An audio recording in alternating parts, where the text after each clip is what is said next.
Alright, hello everybody, and welcome to Game Changers Series 3. It's the main event. Now, I actually intended on doing the whole open qualifier, closed qualifier, but some other stuff just got in the way, and I ended up just deciding, you know what, we'll just do the main event. So, the main event will take place from today, October 4th, until October 8th.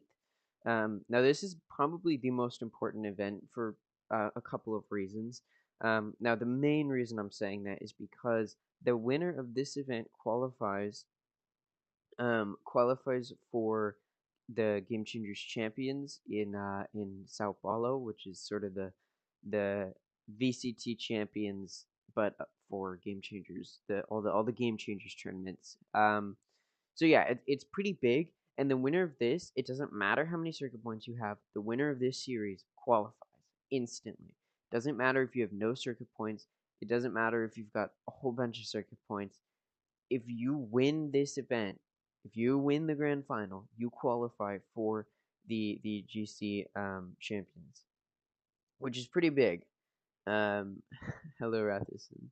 Um, and yes, this is a pretty important series this is a pretty important series to be looking at compared to the first and second one. But it's important to note that circle points do matter to an extent, and the reason is because it's not just the first place team who qualifies. It's also the team with the most circuit points at the end. So circuit points do matter, but for these teams that say don't have as many circuit points, their goal is to win, because if they don't qualify. So teams like Disguise don't really have a chance of qualifying if they don't have because they don't have enough circuit points. So they really do need to win. Same thing for a team like Newt, Wingman Patrol, Complexity, FlyQuest, Evil Geniuses as well. Because here's the thing: if what I think is gonna play out plays out, it'll probably be a situation where Shopify Rebellion and version 1 qualify. Because if we take a look at series, if we take a look at series 1 and 2, for North America, you can see here that in Series 1, you had version 1 in first, Shopify Rebellion in second. Then in Series 2, you had version 1 in first. Oh, wait. I thought, hold on. My brain didn't work for a second. Complexity in second. There you go. And then we don't know how Series 3 is going to pan out, but Shopify is looking very, very strong right now. Complexity's also got a good chance moving forward. I think the other team that could have been a bit of a scary factor could have been Exit, but they didn't do too well in Series 2. And then because of that, we see them coming into Series 3. They actually weren't competing this series. Their team has sort of dissolved, so there isn't an Exit team this time around. So Shopify doesn't have to worry about that. They really only have to worry about Complexity. But Complexity didn't do too great in Series 1, so they kind of are in the running a bit. It's going to be weird down to who exactly qualifies, but for right now, it's between Complexity and Shopify as far as circuit points, because very likely version 1 will win Series 3. And the reason I say that is because they still have not yet dropped a single map. It's been 2-0, 2-0 throughout the closed qualifiers, 2-0, 2-0 in the open qualifiers, and then we'll see. Maybe somebody can prove that they are mortal here in the main event. But for the most part, it's not looking great if you're trying to take down version 1, just because of how strong they look right now. And I think it just goes to show that there's definitely going to be some teams that most people are going to be looking at as these teams. Today we're going to be watching version 1's. We're going to be watching version 1 versus FlyQuest. On the main stream, they're doing Disguise versus Nunu, which I think is also an exciting one.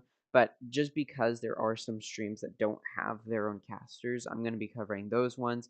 I'll still be keeping track of where everybody ends up, but just because of the fact that there's other teams, and I think there's some important matches happening. I sort of want to keep my eye on those.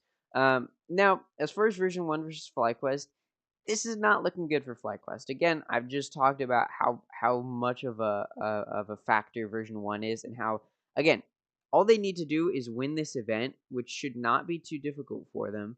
All they need to do is win this event, and they can qualify for and they can, sorry, I'm like moving stuff around. Okay, all version 1 needs to do is win this event and they can qualify for champions. And even if they don't, they already have enough circuit points that it doesn't really matter. It looks like we're about to get into the agent select. I'll go ahead and go over this sort of match history. Now, version 1 off season, not in game changers, in co-ed tournaments, typically it doesn't do too well.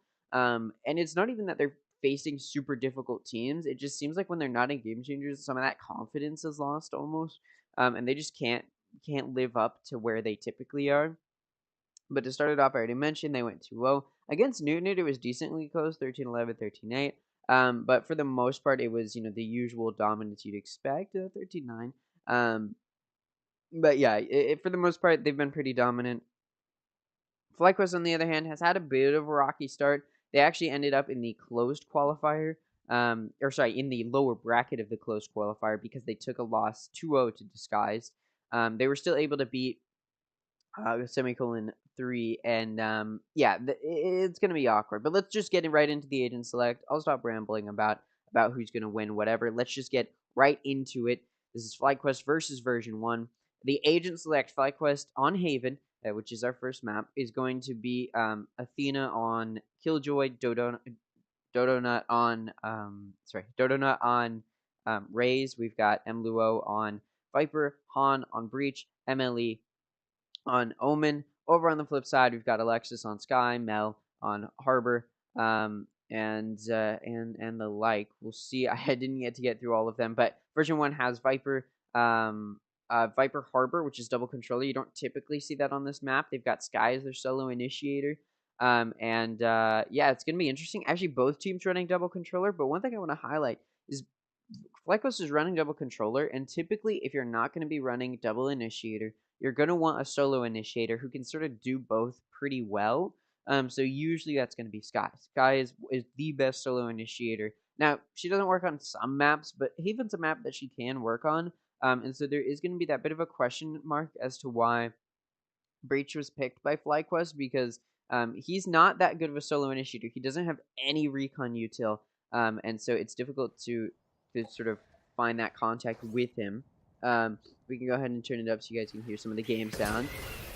We do have the entry starting from V1. Fluorescent going to dash right in. Sarah able to clear out Athena. Util spam and dumped onto her. Han able to take out Fluorescent, but Sarah going to take out Emily and clear right into backside. Han goes down. It's going to be 2v4. Now, the remaining FlyQuest players trying to make a retake. It's just a pistol.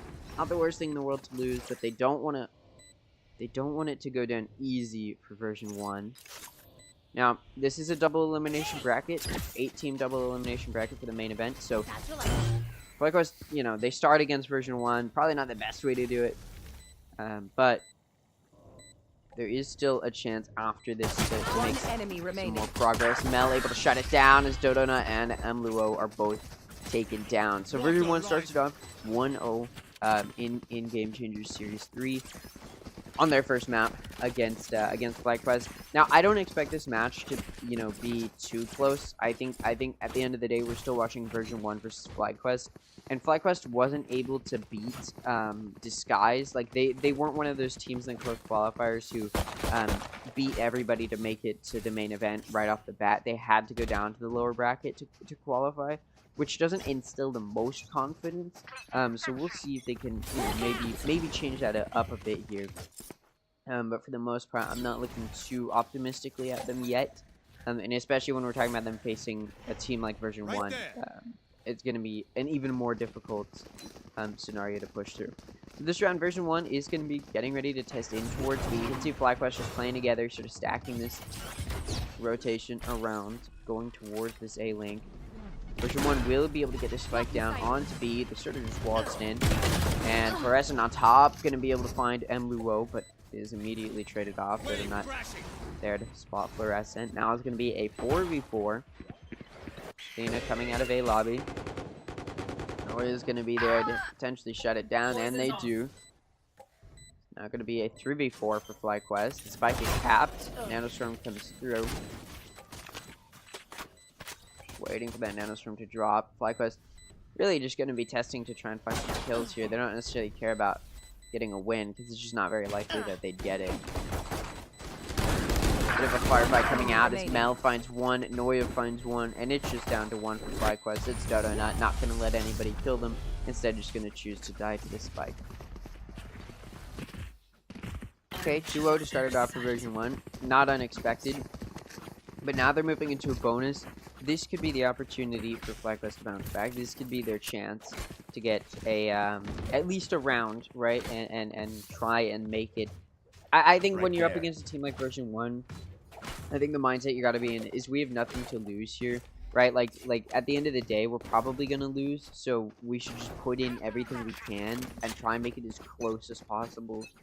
And you know, maybe we can win. But it's like when the expectation is that you're not going to do much, doing something can sort of instill that confidence you might need moving forward in the bracket.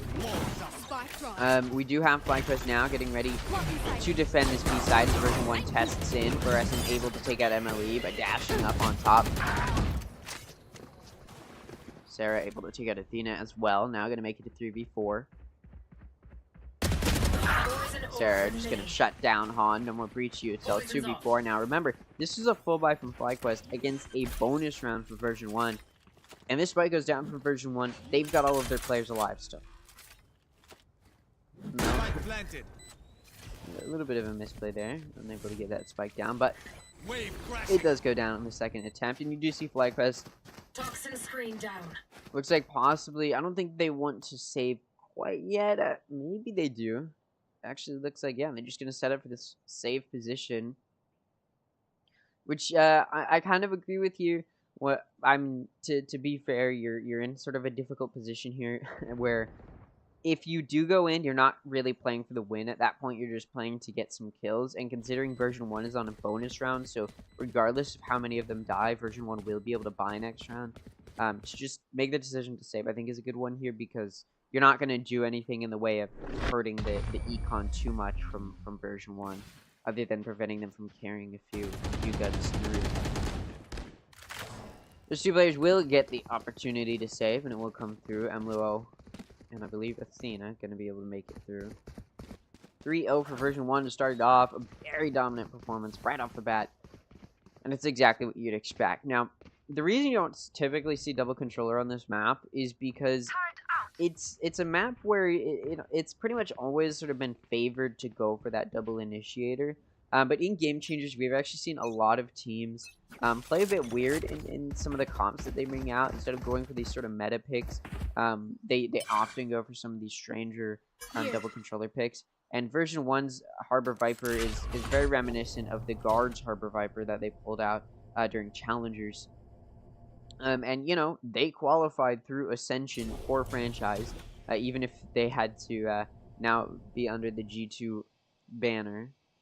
At the end of the day, they were able to do that, and that is certainly something to think about. All right, and it does look like version 1 is set up perfectly. Going to send the Reckoning through, and the C site will be executed upon.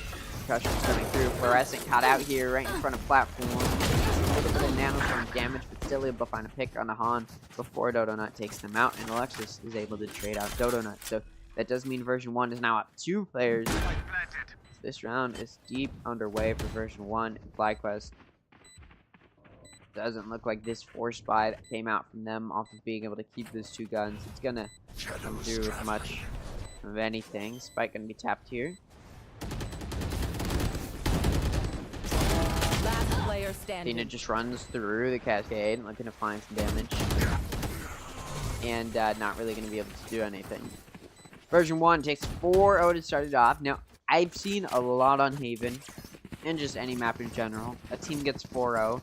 Pretty much always, the opposing team immediately bounces back. But this is a unique situation where FlyQuest played a bit awkwardly with their eco. Because in that previous round, in the 4th round, they had 2 Vandals going into it. They just decided, let's force a buy.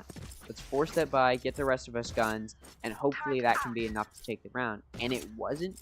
So now they're working on low eco coming into this. So I think we're going to see the 5th round won by version 1 as well, just because of how much of an advantage they have right now. And as version 1 does start this execution in towards A, Dodonut going to be there, just trying to defend it. Mel, though, going to take out Han, who's backing him up. Dodonut's able to take out Fluorescent. Blind comes through. Sarah is able to punish. Noya going to take out MLE, and it's now going to be a 2v4 for FlyQuest. Potentially do some damage here. I have the spike.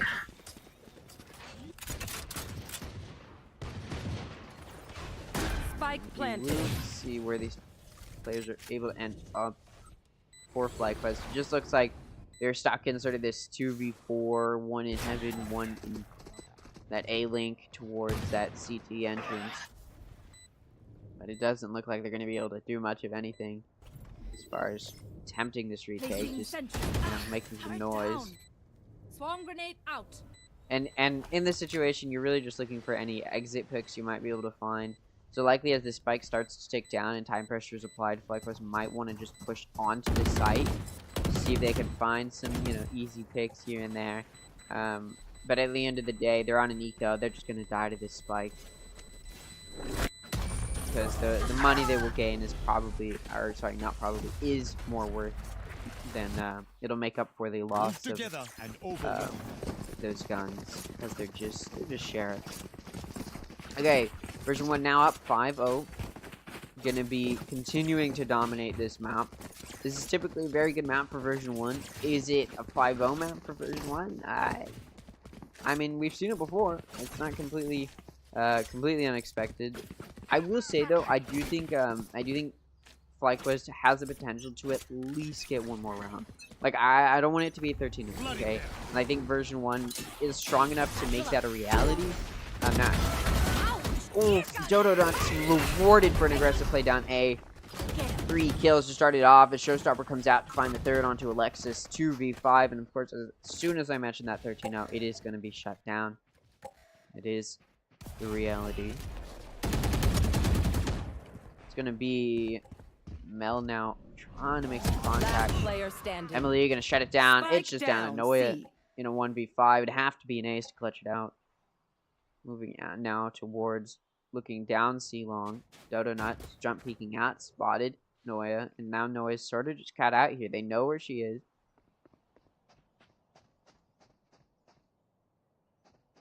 Comes into this cubby, trying to advance. Jump peek in a spot, a now closer position. Concussion comes through that fault line. Aftershock now flushes them out, and Dodo Nuts able to find a 4th kill in the round. 5-1, and FlyQuest finally got a round. As I said, as I said that version 1 could have made the 13-0 a reality. They do fumble it right there. So we do have now scoreline of 1-5. I do think sort of FlyQuest difficulty a lot of the time has sort of been denying that early fluidity that version 1 shows, because they can sort of just float into a round. Or, sorry, not into a round, into a site. And FlyQuest doesn't really... They're not really in a position to shut them down very much. And I think that's sort of clear. This version 1 has sort of been, again, able to sort of just come into the site. And then FlyQuest ends up in a post point where they're having to retake, but they've lost players in that initial site push. And there you go, Fluorescent gonna take out Emluo to start the execution onto B site. Looking for more. Emily gonna deny it. Now it's gonna be a 4v4. Emily back site. Ooh, does get hit by the Trailblazer. Gets concussed, and Alexis gonna punish this. Emily tries to shadow step away. It's gonna be 3v4 now for FlyQuest. Now, I'm a bit disappointed XSET isn't in this tournament, I'll be honest, because I did get to cast one of their matches in the Project Alliance Stellar Series. Oh, Noya coming in through grass. Dodo not going to shut it down. But yeah, it's a bit disappointing to see I won't be able to cast XSET here, knowing the way that I've seen them play. But to be fair, that tournament, they won pretty dominantly, so there wasn't a whole lot I would have been able to add. But Viper's Pit gonna come out from Sarah to lock down this C site. Spike ends up actually getting planted in a very off-meta, off-angle sort of spot, but it's in order to play into that Viper's Pit, as it's gonna be planted all the way in backside. Alexis sends a guiding light through. It hits nobody in garage. Nathan is able to take Alexis out. Now, FlyQuest trying to get into this site. After shot comes through to sort of force these version 1 players back. One enemy remaining. Mel able to take out Dodo Nut and Athena. Now it's going to be a 1v2. Last player standing. On able to take out Mel, but there's just no time to plan at this point. Sarah quickly swings out with the shorty. Going to take out Han. That's going to be a 6th round. As we move into the second half of the first half, we do have version 1 continuing to dominate this lead. Now, talked about it before many times. Talk about it again. Haven is an offense-sided map. Now, does the offense side of this map mean you should be performing extremely dominantly? No. The amount that it helps the offense isn't enough to the point where you'd be saying it's going to be a super dominant half for this team that's on the offense or starts on the offense.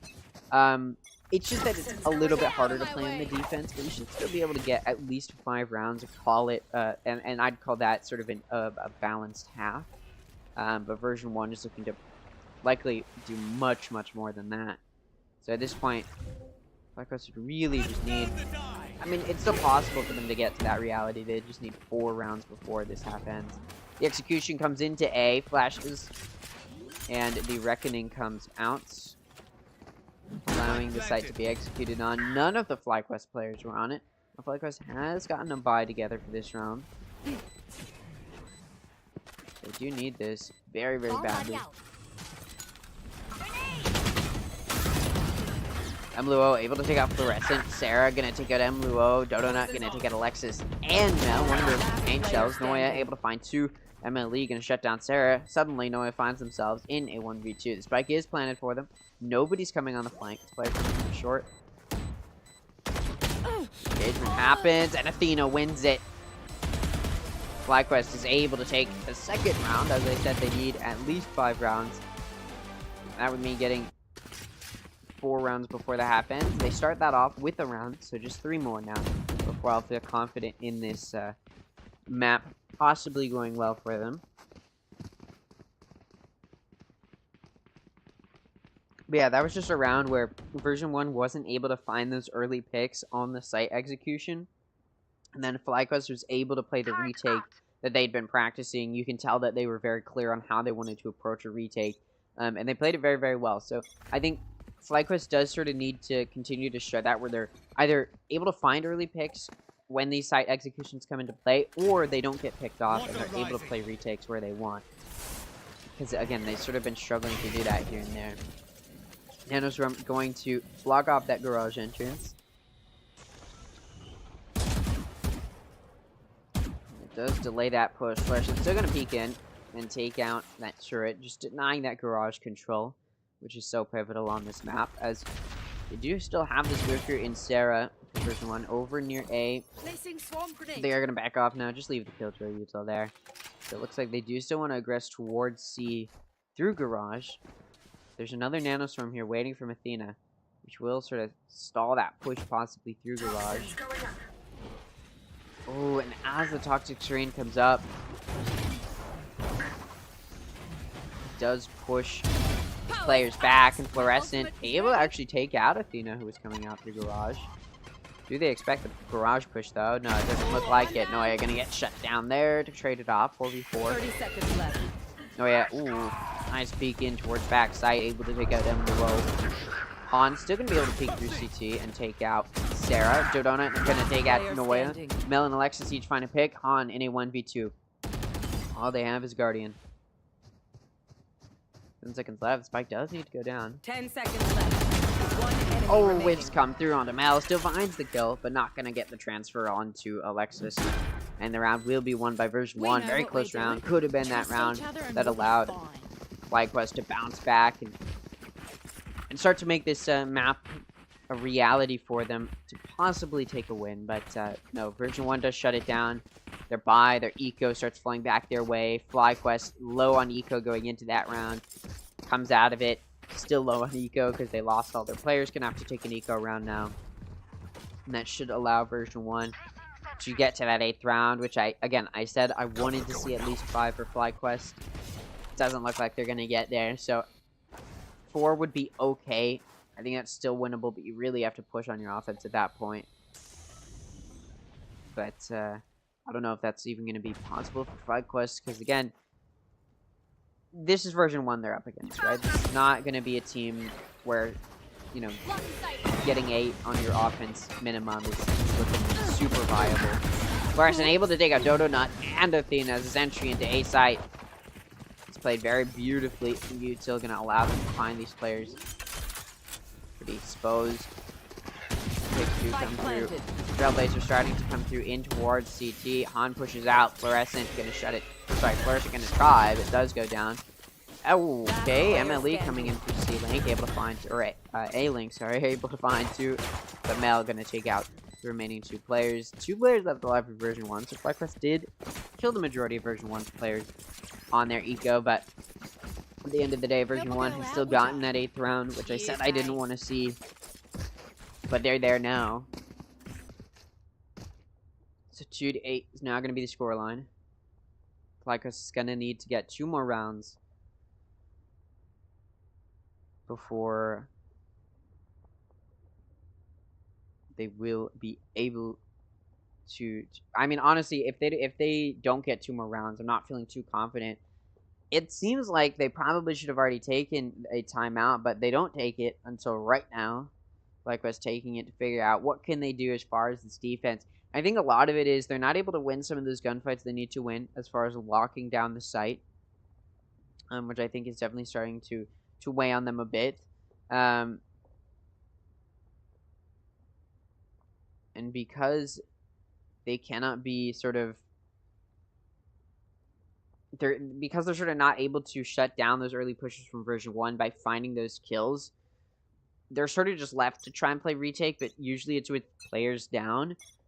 We did see one of those round wins where FlyQuest was able to play well, where they decided to just sort of play off of site. And so as a site was taken, FlyQuest wasn't there, and they were able to sort of play for that retake with all of their players, and it went very well for them. So I think, I mean, very well, sort of an overstatement. They were down to 1 player, but they still did take the round, or 2 players rather. They still did take the round, which is what matters most. So version 1 gonna be playing a bit split up here, sending Mel for some vision down mid, able to find a pick, but does get traded off. Now version 1 rushing towards A, but only 3 of their players are there. Sky's gonna have to be running all the way from offense spawn. Both lockdowns come out. Fluorescent's already in heaven. No, it's not ready. MLE's still gonna be able to find an operator pick. Both lockdowns do expire rather. Now going to be this 3v3 retake, and Athena, a little bit of a careless peek there to send out the nanostorm. Gonna get punished for that. Last player standing. Noya able to take out Han as well. MLE with the operator, not gonna go for the 1v3 with the op. It's just not worth losing that operator, especially when you haven't had the best luck so far. The 11th round will go to version 1, which does mean that FlyQuest, sorry if you can hear my dog, so FlyQuest will need to move towards at least getting this 3rd round. Really, at this point, it's just damage control, making the situation as manageable as possible. But with the way this is looking, it's not looking like it's going to be a very close map, and we could see yet another dominant scoreline from version 1. And in the main event, for FlyQuest to do this poorly against version 1 isn't great, because again, FlyQuest at this point does sort of need to win this event. They need to win Series 3 in order to qualify for Champions. So at this point, if they're not even able to put up a good fight against version 1, I mean, realistically, they're just playing for placements at that point. They're not playing for the chance to go to Sao Paulo. They're just playing for the opportunity to you know, say you made it to the main event and got not last. But they're definitely not looking like a team. Of the teams I've seen so far who are in the main event, Emily able to take out Sarah. Very big kill there. But of the teams who I've seen that have made it to the main event, none of them are, you know, teams that can really be put down very easily by version 1. Doesn't look the best. B1 executing this round on towards B. Fluorescent able to get right into that C lane and find 2. Then able to come through, find the pick on Dodo Nut. On for the ace now with 3 kills round. Gonna take out MLE. Not gonna get the ace. Mel gonna be the one to steal that. Spike does get to go down on C. 10-2 now, the score Switching for version sides. 1. FlyQuest will need 10 in a row minimum to take it to overtime. Then they still have to fight through that. Version 1, on the other hand, just needs 2 to take it to match point. And from that point on, they just need 1 more to take the wins. They only need 3 rounds to take this map. FlyQuest is just not looking very strong in this match so far. Especially when we talk about, you know, where FlyQuest was in, like, Series 1, for example, under that Moist Moguls banner coming into the main event. They did very, very well. I mean, you know, they didn't place, you know, 4th or, you know, they weren't top 4. They did well enough that you could say, all right, this is a team that has some potential. But these past 2 series just haven't looked the best for them. And I think that's, once again, becoming a factor. Emily and the rest of the crew for Fly going to start moving towards A site.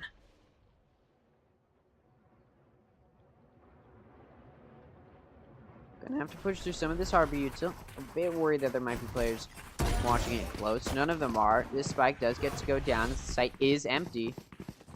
There's still that harbor. Mel's watching from a link, but not going to be able to do a whole lot there. Emily's able to TP in towards Heaven. Do they get cleared out? No, they're able to take out Fluorescent. Now Mel wants to take this fight. Not going to win it. Emily shuts them down as well. Athena able to take out Noya. Coming to the flank. Alexis is there as well. Alarmbot going to come through. Just going to try and take this fight. Alarmbot does end up getting destroyed. Last player Alexis standing. will meet Athena. Athena going to take the win. Sarah able to prevent the flawless by taking out Han, but Dodonut is going to take the kill. So if FlyQuest was going to make a comeback, that was the round to take, and they did it. So now they're moving into an anti-eco. They've got some better guns here, moving through. I still don't necessarily believe in this comeback.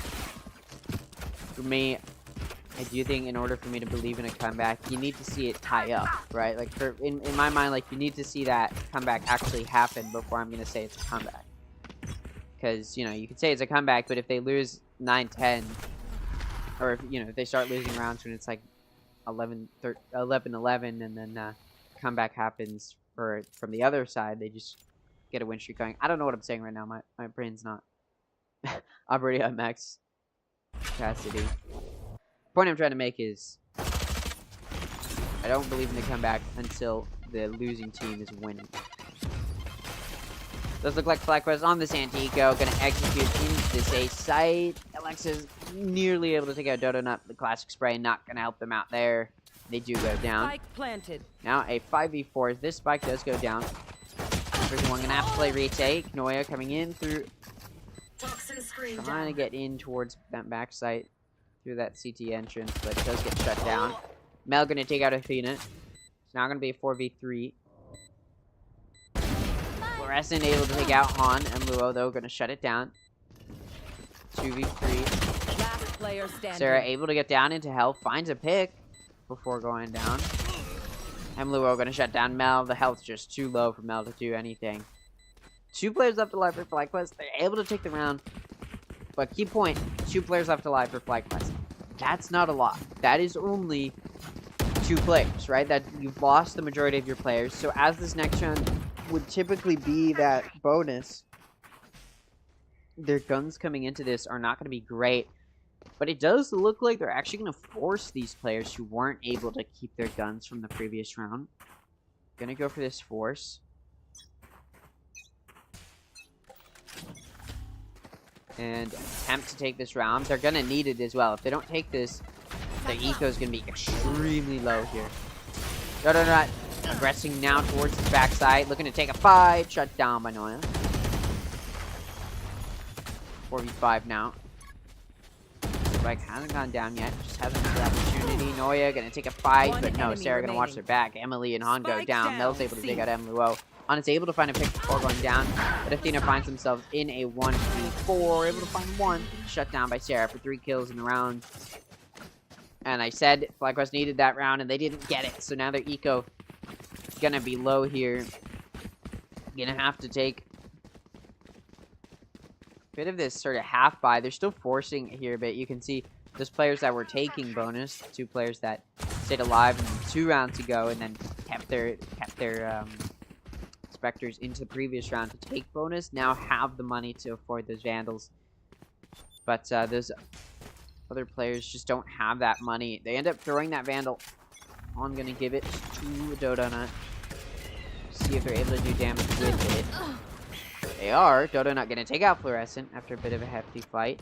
Dodonut not very low on HP. Spikehouse will now continue to aggress towards A. Trying to make some noise, find some contact, a little bit of information here and there. Spikehouse sending some of those lurkers towards mid. Getting that Killjoy util placed. It does look like now, perhaps, Spikehouse will start to pivot. Mel sending some Bulldog shots down in towards A lobby.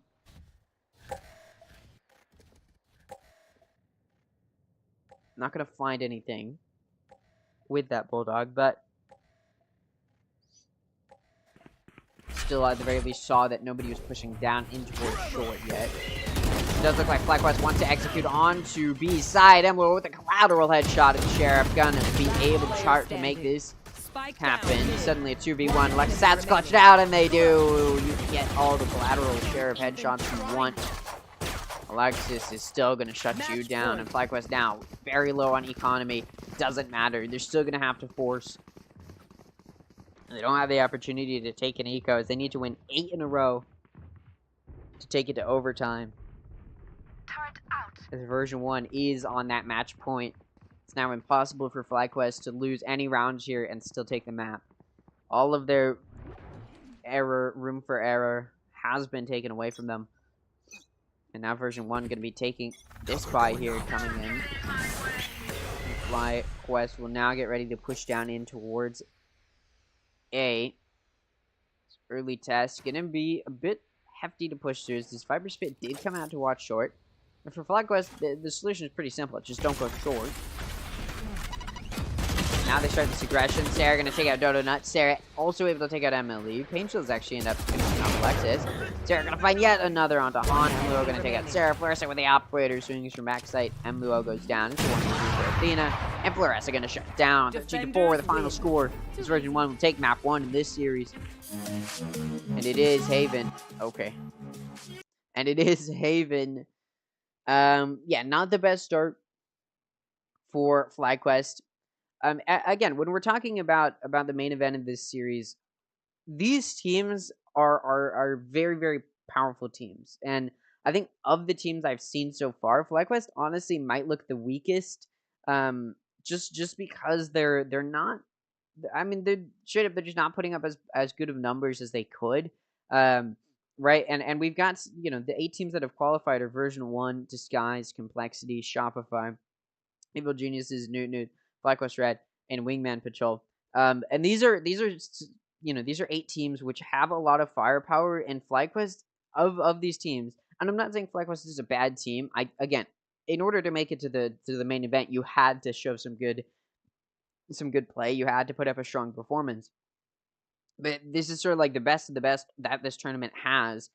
And FlyQuest honestly just isn't going to be able to compete with that. I don't think. Like, the chance for them to try and do some damage is going to be very, very difficult. And you know, with this type of performance against version 1, 13-4 isn't even really saying that you put up a fight. Now it's just map 1. It's a best of 3. There's still another map to come. So there's still a chance for FlyQuest to do something. But it's not looking super winnable, if I'm honest. Now, as we do come over here, we do have... I do want to talk about some of the other teams. So, obviously, you've seen version 1 coming into this with a very, very... I believe it's the same roster coming into this Game Changer Series 3. We've got Disguised with the same roster as well. If you don't remember, Disguised didn't even really compete. I mean, they did technically in Series 1, but it was sort of just a throwaway team to have some fun. And so they're coming into Series 2, they came into Series 2, where they had an actual roster that they'd put together, and Disguised did pretty well. They made it to 3rd place, which, considering this was their first time competing together in this tournament, that's a pretty good performance.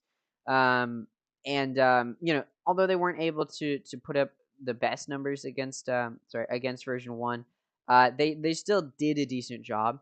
And again, it's their first time competing in this tournament. So I was sort of optimistic that they'd be able to do well. Coming into Series 3, they're able to still make it to the main event. I will say their performances haven't been super strong. It's not the types of performances that, in my opinion, they would need to put up in order to beat out version 1. But it is still solid enough. And then the other teams we're looking at. We've got Complexity. We've got who placed second in Series 2. We've got Wingman Patrol, a free agent team. Newt Newt is another free agent team. Newt Newt, I've sort of just had my eyes on for a very long time. I've been watching them in Sakura Cup. And Newt Newt is a team where the players, it's a free agent team. So the players aren't necessarily being paid to play under their banner. They're sort of just there to play under the banner. And so the players, swap out quite frequently. Unstable is a player that was on Newt Newt at a time, who is now on Disguise, for example, right? So I sort of just kept my eyes on them, and this is the first time I've seen them make it this far in Series 3. And again, they've switched out some players to get here, but they do still get here, so I'm excited to see what they can do, again, as a free agent team. Wingman Patrol, they're also a free agent team. Haven't seen them do... honestly, I just haven't seen them play, so I'm not entirely sure what to think of them. Obviously, if they beat Complexity, that would be something. And then Shopify versus Evil Geniuses. Shopify and EG, of course, were in this series too. And EG didn't do the best. They were able to beat out XSET, but at the time, XSET was just not looking that strong. So there's not a whole lot you can say about that. Complexity was able to beat out EG, but and Complexity was able to beat out EG. There you go. Shopify did decently well. They really needed second place, like really badly, in order to secure that sort of circuit points sort of spot, and they weren't able to get it. They got fourth. So I don't know. From my perspective, I think there's a lot that could go a few different ways. I'll be honest, Newt Newt, I think they're a bit of an underdog coming into this, and I think they've got some underdog potential, if I'm honest. They have looked very, very strong. This is not a team that, is like other free agent team that you can sort of just take them out. This is a team that actually looks very strong. When they played against version 1, they put up very good numbers, and this is version 1 we're talking about. So Newt Newt is looking pretty solid. I will be interested to actually see if they're able to beat out Disguise, and we can even take a look here at how that match is going. Go ahead and see. Oh, it's still in map 1. They just took a while to get it started. What we can do is, just because there's so many matches we're going to be taking a look at today, so many matches that are happening right now. I'll go ahead and put what am I saying? I'll go ahead and put the version 1 match to the side. When it restarts, we'll jump over to that. But for now, we can actually just go ahead and take a look at Newt Newt versus Disguise, which is currently 8-6 on Breeze. There are, I believe, 2 new maps. Yeah, there are 2 new maps coming into this map pool in Game Changers, and in the next whatever competitions you see. I've already seen Breeze come out a few times in tournaments that I've casted in Tier 3 or Collegiate. I haven't actually seen Sunset yet, but it is an option for some teams to pull out. I think a lot of teams just don't like playing on it, which I don't think it's a very fun map to spectate either. So I don't, I'm not upset about that. All right, so we do have Newt Newt on this offense, getting ready to push in towards B. They've got a buy going. I believe Disguise is on this. I believe it's a bonus. I think they went into the second half tied 6-6. I could be entirely wrong about that. Regardless, Zan able to take out Unstable. So able to peek in towards B. Yoru fight goes the way of Zan. Now it's going to be a 5v4. And before I can even get really into this, we do have the version 1 match restarting. So we'll go ahead and just jump back to that, which is sort of what I set out to do today. So we'll hop on over to that. All right, here we go.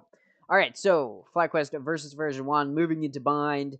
What will these teams pick? So on the side of FlyQuest, they're going for this sort of chamber pick we've seen come out a few different times, starting to sort of re-enter the limelight for a lot of teams. So they're running Raze, Sky, Brim, Chamber, and Viper. Viper Brim, very common pick here on bind. I think double controller works well. this is one of the few maps that bind, or sorry, what that Brim works really well on. Um, so I definitely just think Brimstone is an agent that can do some good numbers as far as, because those smokes can be kind of limited. You only got 3 of them, so you sort of need it to be a map which is hard to rotate on, and Bind is absolutely one of those maps. Now Chamber, it really just depends on the player. If you've got a player that can put up high numbers, I think you're gonna want to put them on Chamber.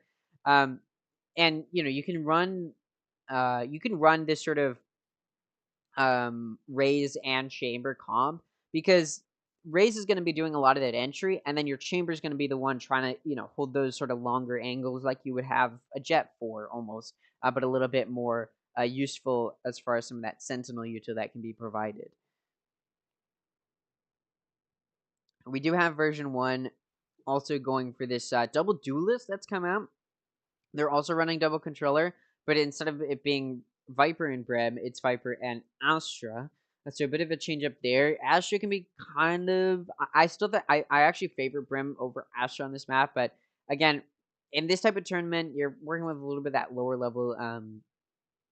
level skill, and so I do think that sort of switch up from Brim to Astra doesn't matter a whole lot. We'll see if this double duelist can find contact, but already version 1 has lost a player trying to test in towards B, punished by FlyQuest. As version 1 will be starting on this offense. Version 1 is going to be able to take this A site. You do see Dodo Nut, though, in A with the Headhunter, waiting to do some damage. Ooh, it spots Sarah. Flash does come through. Fluorescent going to finish Dodo Nut off.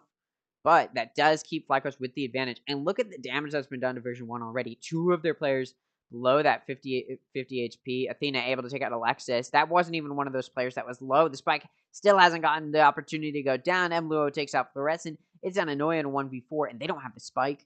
Turn up the audio a bit. They do not have the spike to try and grab here. They do just have to get it. But no, Mluo gonna shut that down. I'll even turn this down a bit. And FlyQuest takes the first round of Bind. This is, I believe, this is their map pick. Might actually be able to check. Hold on. Let's see.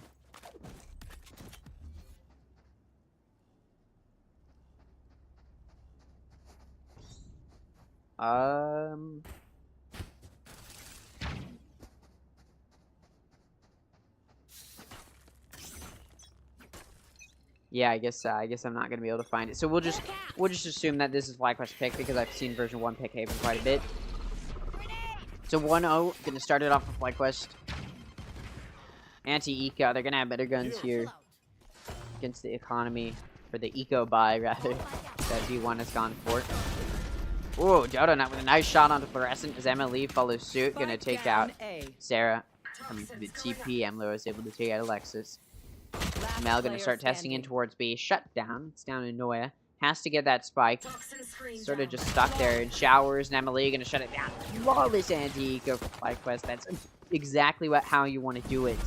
Because now they're gonna be going into a bonus round. The full buy is gonna come out from version 1, and because it's an anti-eco that's come out from FlyQuest, they're gonna have some good. And because it was a flawless round. Or flawless anti-eco that's come out from FlyQuest, they get to carry through those guns that they had.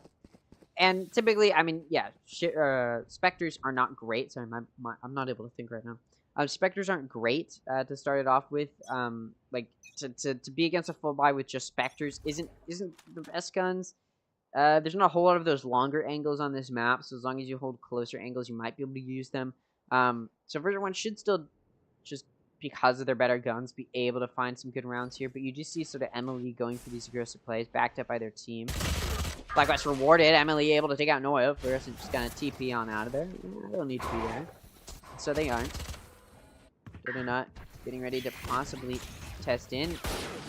And does. Dodo Nut able to take out Fluorescent. Athena gonna swing out to take out Alexis. Mel does take out Dodo Nut. Athena takes out Mel. Sarah gonna be able to find a trade pick there, but they're now in a 1v3. They do have the spike for the first time. The spike was not dropped into the hands of FlyQuest.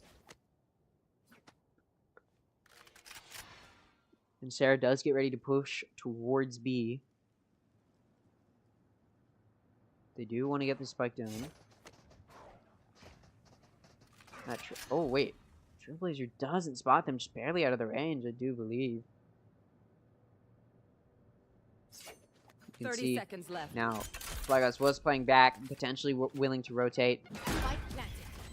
Spike goes down, and they're getting ready to push in, and Sarah doesn't even put up a fight. Complete whiff. Could have maybe been a good kill, but they don't find it, so kill comes through. Guns can be picked up. That does mean 3 players for FlyQuest are going to be able to pick up guns coming into this next round. So they just won their bonus, and the majority of the players get to pick up guns. Eco right now is going to be going great for FlyQuest. I mean, it's flowing through. Going to be able to get a nice hotel suite going to Sao Paulo.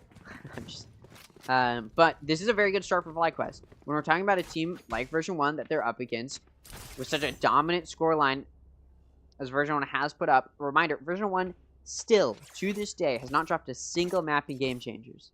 Not a single map. It's always been 2-0s or 3-0s every single time.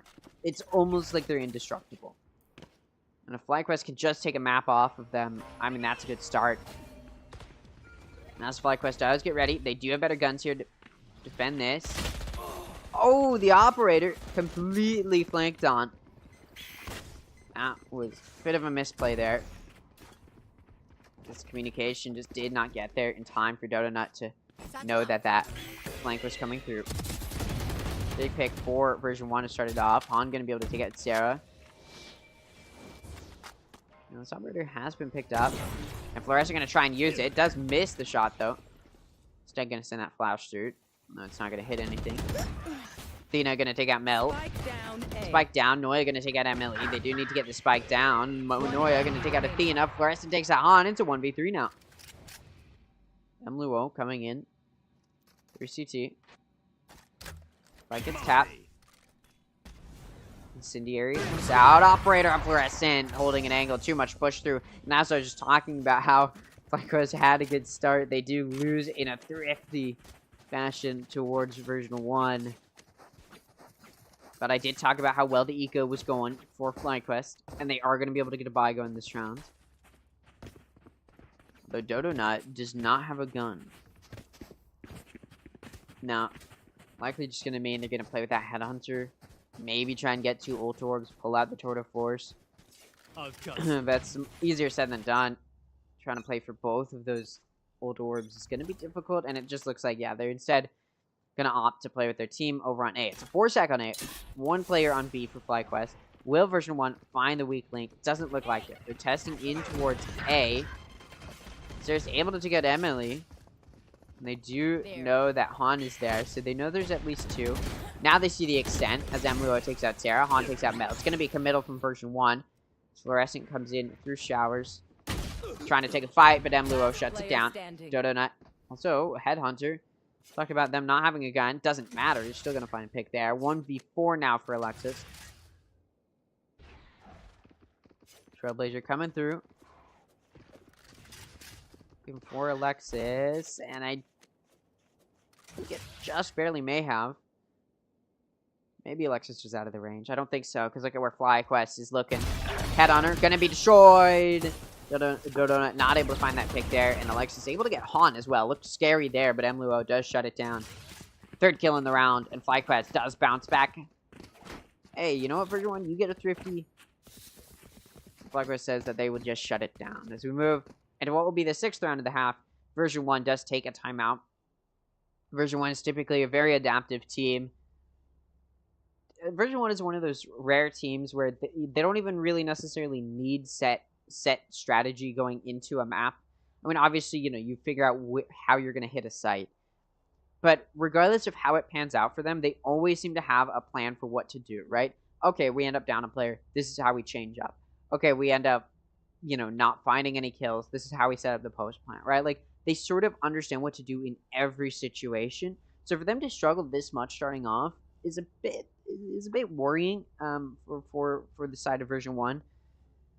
And again, if FlyQuest, this would be a big map for FlyQuest because Haven went so dominantly in the favor of version 1. So if they are able to take this map, which again, I don't think is possible. I'm going to be honest. I think version 1 is still just too powerful of a team. But if FlyQuest was able to, or is able to take this map, that'd be huge, because FlyQuest would prove that version 1 is mortal by taking their first ever map loss in Game Changers, and FlyQuest would be able to say that they were the team to do it. So it'd be very huge for FlyQuest. It'd be huge for everyone in the tournament other than version 1, but especially FlyQuest to prove the mortality of that team. Especially considering other teams have tried and failed to take off a map from version 1. Some of those teams are in this main event. Oh, what a beautiful flank from MLE coming out through short. Rewarded, finds 3. MLE gonna take out, or sorry, Mel gonna take out MLE. There you go, to shut them down. But the trade does come through. Dodonut pulls out the Tour de Force. Didn't even have the opportunity to use it. Bit of a wasted out there. But regardless, timeout comes out from version 1, and they just allow themselves to get flanked aggressively by FlyQuest. This is going very well. To come off of a 13-4 loss, to come into bind with such a big round differential in your favor. So good for FlyQuest. That's not ready. Timeout. Maybe now going to start to become a factor. That's not ready. Teleport's ready. More guns have come out from the side of version 1. Looks like they're just going to play slow. They're hoping that FlyQuest saw the success of that flank play and that it will happen again. They play time. They pull out the Cosmic Divide. Showstoppers come out from MLE, pressuring and almost funneling them towards that B site, as version 1 just wanted to get out of there. Cosmic Divide was meant as mostly a bait, it seems. Fluorescent flashes themselves. Sham. But B site has been cleared out. It seems version 1's strategy of leaving B site mostly open is not going to work out for them this time.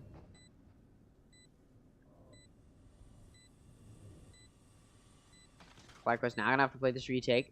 This is their map pick. You'd expect them to understand how to do this well against the traditional post-plant. But never mind, just peek with your util out, and that's what Athena does. Fluorescent going to shut them down because of it. Punishes. It's going to be a 4v5. Well, never mind, Page Shell is going to shut down Fluorescent to make it a 4v4. Mluo in hookah, able to find 1. Mel going to take out MLE. Alexis takes out Mluo. Han takes out, Sarah and Mel. The spike does sort of need to be stuck, and although it was half, there's just no time. The spike will go off. Every single player in the map dying. Good round for version 1. But again, FlyQuest still applying so much pressure. It's definitely looking much closer, especially coming out of Haven, than I was expecting. Now FlyQuest takes their timeout, which is I'm a bit surprised, considering on Haven they waited a very long time before using a timeout when they were already down a significant amount of rounds. So to do it now after just losing 2 rounds, hey, I mean, I like to see it, a bit proactive, and it does show that they understand where their weak points are and they know how to clean them up. So got to give it to them there. So version 1 also going to be able to use this time a bit to understand like where they've gone wrong.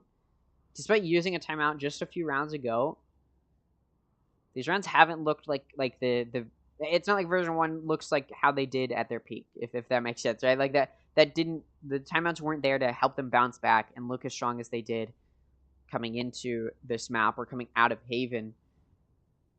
And so there's definitely still some points of contention here that version 1 can talk about a bit.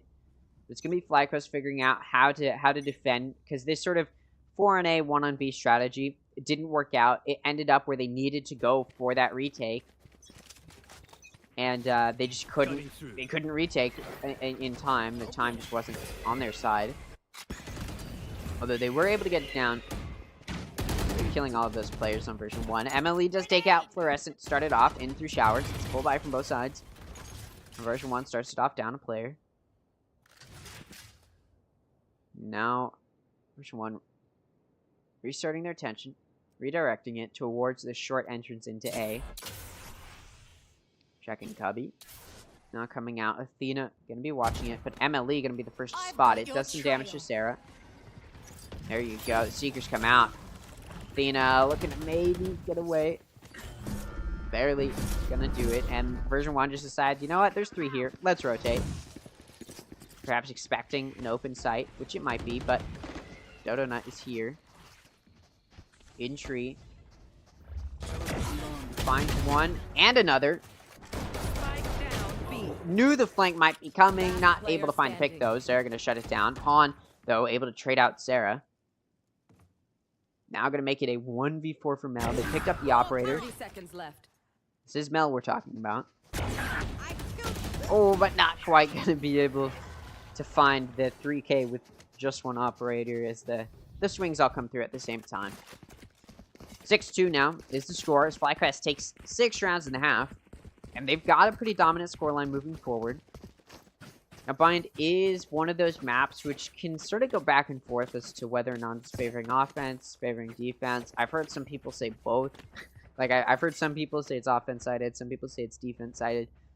I think statistically, and from what I've seen, it can usually be that sort of defense side having a bit of an easier time. The offense has to be a bit more proactive. And this is just a classic 2-side map where, like, generally the defense is going to have a bit of a favor just because you're responding to the offense rather than having to push through the defense.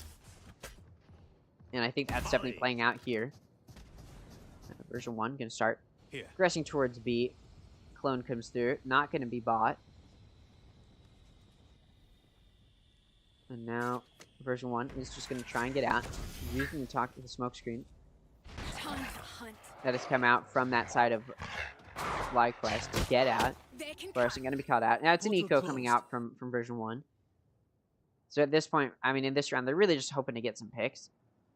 I think they're ready for FlyQuest to go for an aggressive play here. Oh, what a good concussion. Han does still find a pick, but Emily, we're going to have to defend them. Able to find 2, but not going to do well enough if they do still go down. But it is going to be a player advantage for FlyQuest. Athena, sole defender on B site now, understanding how dire the situation is. Decides to pull out the Viper's Pit. Oh yeah, able to catch Emily off guard in CT. Last player standing. And Athena decides to drop the Viper's Pit, swing at it at the same time, and they're punished for it. Guns have been picked up now. 1v2 for FlyQuest. Dodo Nut. One enemy remaining. Okay, Dodo Nut gonna make the clutch in a 1v2. Finds the first head under tap to shut down that Viper's Pit. Didn't look the cleanest.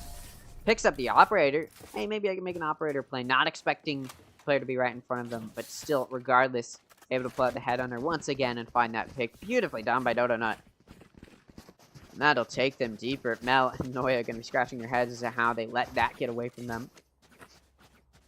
Version 1 just not looking as good as they have. Just seems Bind is one of those maps they weren't ready to play on. You do have to wonder why they sort of let it through instead of banning it here.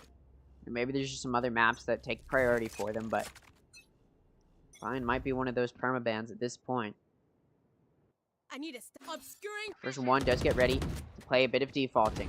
Expecting the push to come into them, and it does, but Emily rewarded for that. Going to be able to take out. Going to be able to take out Mel. Now it's going to be a 4v5. Your IGL down. Version 1 does have some guns here. So previous round was an eco, although it looked like maybe it was a bind. No, that was an eco. They were able to get very close to that win, so. Ooh, Sarah able to take out Emily, though Han gonna shoot them and the body flies into TP. Spike is down as well. It's huge for FlyQuest as now version 1 has to fight for it. And Fluorescent coming in through showers, gonna try and do just that. Doesn't know where these players are. Whoa, almost catches timing here and there. And they do just that. Han gonna be able to, or sorry, rather Fluorescent gonna be able to take out Han. There you go. Athena with this judge, ready to take a fight. Noya gonna take out Athena. Fluorescent takes it at Luo. It's now a 1v3 for FlyQuest. Dodo Nut all the way over on the other side of the map.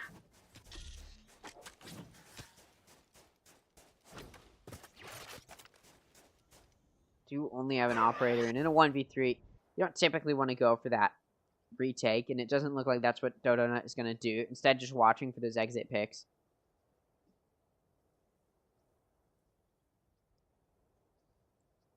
Unfortunately, FlyQuest played right into version 1. Although they were able to get that early pick, that hold of A site was just too much. Version 1 is shut down.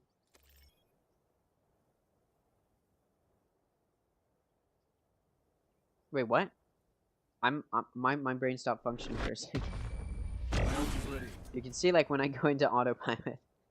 No, the FlyQuest able to get that early first pick, but version 1 does fire back. Again, that defaulting went really well because they found out where some of these players were. And then they just cut sound, and they found the perfect timing on FlyQuest to start that push in towards A. There you go.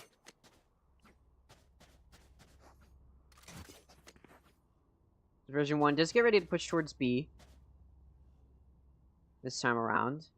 Perhaps just play a bit slower than they have. They have tended to play a bit quick, and they do get punished for that. So maybe this round they'll slow it down a bit. It does look like that's sort of what they're going to do. Test a bit towards this A site. Hope maybe they can catch an aggressive push. It's an eco from FlyQuest. First time in a minute. Which is why they go for this 4-1 setup. 4 on B, 1 on A. Now FlyQuest is starting to rotate over towards A site. Jodona is the only player with a good gun, and it's an operator. Could make a difference here. Able to find a pick. There you go. First blood does go to FlyQuest. Who's next? And now version 1 going to start this push in towards B. Okay, we lost our player on A. The operator's on A. Let's just go to the other side.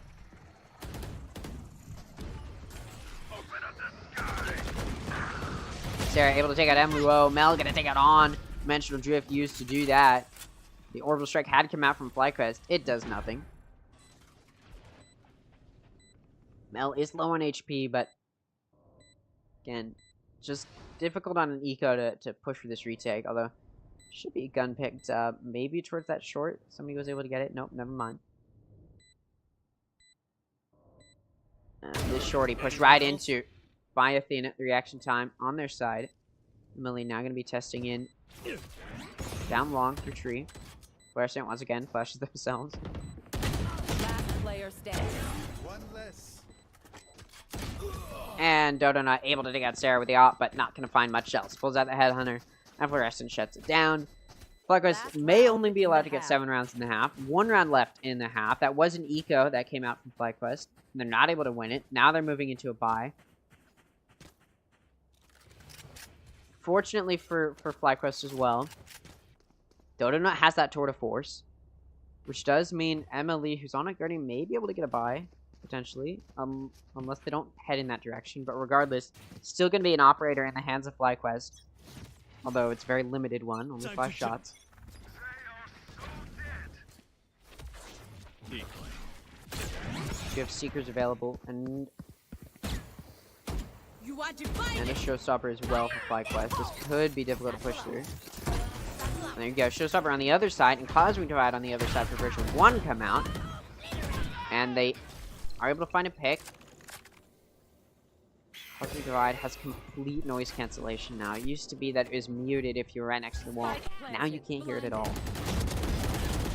Fluorescent able to take out Han. Mluo able to take out Fluorescent, but back turn to Alexis. Showstopper comes out, shut down by Alexis. Dodo not. Last round of the half, no point in saving. Just gonna have to go for this play. Pulls out the Headhunter to do it, but pushes the double up, and Sarah is able to punish. So FlyQuest only going to be allowed to get 7 rounds, although very early on in this half, it looked like it was going to be dominant for FlyQuest. Version 1 finishes it off with a 3-round win streak to give them just 5 rounds, and that could be enough, because I did say this map can favor the defense a bit. Especially with the major choke points this map can have. Now, FlyQuest was actually playing their defense a bit more aggressively. They were going for those aggressive plays out of those entrances, which I do think against, you know, I think is sort of what you need to do in this map, just because it is sort of closed off for either side. Going for those aggressive plays, you can get rewarded early and play off of that. You can see version 1 taking a page out of the FlyQuest playbook, sending 4 on one side, 1 on the other. This time it's 4 on B instead of A, and only 1 on A. And this FlyQuest does push towards A. That should just allow this side to be wide open. Noya in heaven, not going to be taken out. The entirety of FlyQuest actually going to be pushing into U-Haul, including the spike holder. Spike still doesn't go down. FlyQuest is actually aggressing into CT. Oh, what a good concussion, though. And Alexis is able to punish. Noya also going to find a pick on the Donut. It's a 2v5. Needed a hero play there. Not going to find it. Athena now in a 1v5. Able to take up Fluorescent. Needs to be an ace. Able to find a second. Not going to find any more, though. Health just too low, and Alexis is going to finish them off. Big misplay from FlyQuest to decide to push into CT. And yeah, that just seemed like a very spontaneous choice. And it was a choice that they could not make. That just wasn't a choice that they had the freedom to make. Now it's going to continue into a 4-round win streak now for version 1. 1 round to start it off in the second half, rather. In version 1, big round to get, because now they can sort of just easily take this anti-eco and tie it up. That's what they're looking to do, as FlyQuest will start this push in towards A. You've got 3 coming in through showers. Head tap onto Sarah. Sarah's going to take out Athena. Fluorescent takes out Han. Sarah going to take out MLE. Dodo not head on her. Able to take out Alexis. And MLE going to take out Sarah with the paint shells after death. So another kill comes through from version 1. It leaves Dodo Nut in a 1v3. We've seen them be deadly. Wow. Barely on that timing. Time is actually... Okay, Dodo Nut. Unfortunately, the timing not working out for them. I was going to say time is actually very much showing the favor of Dodo Nut. So he did still have about a minute left, but yeah, not going to quite find it. And this offense is sort of where FlyQuest might struggle a bit, because their key player in Dodo Nut is still, at the end of the day, still a Sentinel, right? And they don't have that sort of aggressive, explosive play that you get from, say, a Raze. And I do think, as good as Emily is, they're definitely struggling a bit to find as much contact as they really need to. 7-7. FlyQuest gets ready to push towards A. They're just going to rush on in. They've got guns. That previous round was the anti-eco from the opposing side, and the judge fight goes to Noya. And they're just locked down U-Haul now. FlyQuest halted in their attempts. They want to fight. They don't want to lose that player advantage that easily, but they do just end up having to play back here that weren't able to make as much progress as they wanted to. They lost their duelist who was supposed to make contact. MLE, the Raze, supposed to explode onto the site, find those entry picks. Didn't do that. Now V1 sort of just able to do what they want. And Mel is going to be able to take out Dodo Nut. Sarah going to take out Athena. Mel finds yet another. Going to have to make a hero ace here. Able to find 2 without taking any damage. But it is now going to be a triple up. Doesn't matter if Fluorescent peaks first. Fight is isolated, but Han is not going to be able to find a pick. Not expecting that push to come through. And FlyQuest will now lose the lead. A lead which once looked very good for FlyQuest. It's been cleaned up by version 1. Their misplays cleaned up at the end of the first half. And now they started off with a 3-round win streak. FlyQuest now going to have to take an eco round. And this is just not looking winnable now. I said I still didn't expect version 1. I think maybe early on in the first half, maybe I said I didn't expect FlyQuest to take the map. And although for a moment there I started to think it was a possibility, yeah, it's something not looking very probable now. First able to take out Han. And Luo does punish, finds the trade pick. Does make this a 4v4. FlyQuest gets ready to push in towards A. They're able to push those defenders out of showers. FlyQuest can push up here. Unfortunately, they're only able to keep it even in this fight, so FlyQuest is going to have a very tough time. Again, they're on an eco against full buy, so it's not going to be favorable for them at the moment. Mel able to take out MLE. Athena trying to catch a timing, but takes a bit too long, and Sarah ready for it. Gonna take out Athena. Now it's gonna be 2v4 FlyQuest. Dodo Nuts managed to clear out this B site. And off of that, the Spike does want to get rotated over. Look at this judge. Now, 30 seconds left. very real possibility Dodo Nut can find an easy play. Just waiting. And there you go. Finally decides to do it. They're waiting for MLUO to get closer so that way their presence wasn't known too early on. It's 10 seconds left. This spike needs to go down as soon as it can. And it will. Starts to come down. It's going to need to be defended by Dodo Nut. Able to find one. Not going to find another, though. It's just a judge in the hands of MLUO, and Alexis shuts it down. Finding those final 2 players to get V1. Yet another round. 9-7. Eco not going to be won by FlyQuest. No Thrifty coming through there. My ult's ready. Don't even start that shit here.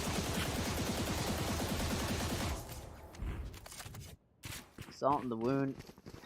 BMing. FlyQuest is definitely starting to lose a bit of hope. You can even see it in the way that they're playing. Just some misplays, aggressive peaks that you shouldn't make. It's small stuff, but it is stuff that they're going to be punished for. You can see them peeking some places. They're trying to figure out how they want to re-aggress here. FlyQuest getting ready to push in towards B. Blinded.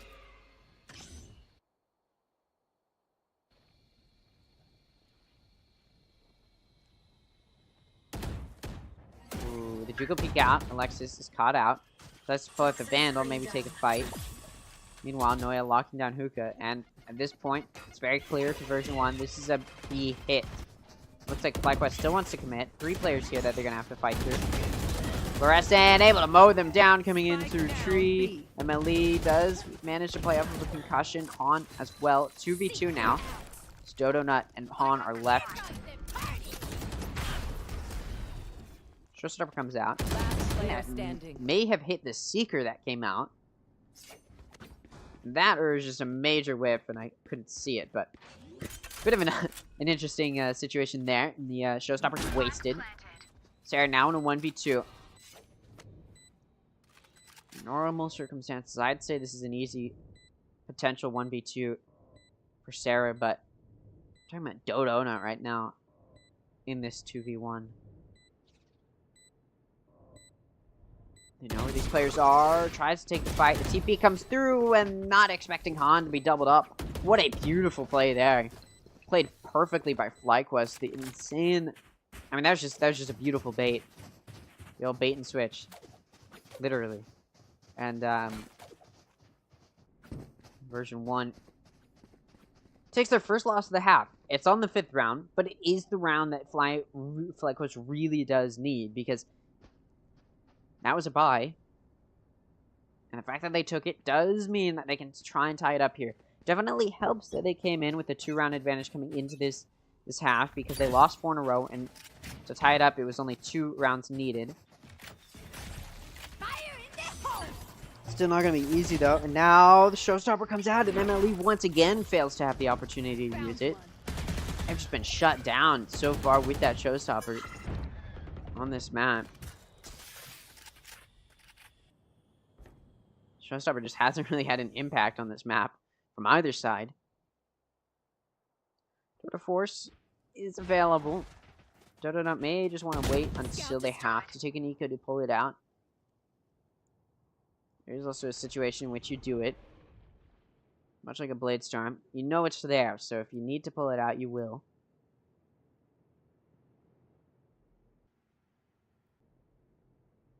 Dodo Nut making some progress in towards A. You can see FlyQuest has sort of cut down, waiting to play off of Dodo Nut's lurk. It's not the first time Dodo Nut has managed to make this type of progress. Dodo Nut sort of backs right into Mel. Gun spotted before Dodo Nut has the opportunity to swing, and Mel able to punish. So now 30 FlyQuest seconds does sort of have to commit to this B site. Their lurk was not able to make much progress, and it's a 3-player hold here that they're going to have to push through. Fake clone comes through, played beautifully. Alexis going to take out MLUO. They know where this final player is. Han mowed down by Alexis as well. And version 1 will take a flawless 18th round to take their 10th round of the map. And FlyQuest has entirely lost their grip on this map, as they will now take a timeout. It does look like they're going to have to take an eco. The question now becomes, how do you change it up? I think it's just FlyQuest has started to become a bit predictable. They send majority of their players towards one site, test in, see if they can find early picks. If they don't, they wait for their lurk on the other site to try and find some progress, Dodo Nut. And if that doesn't come through, then they have to commit. And you just saw that play exactly into the hands of version 1 in that previous round. So FlyQuest does need to switch it up a bit, maybe play a bit quicker. I think it's just about finding that early info, which I think they're just going to struggle to do here with a player in MLE who isn't able to make very much progress.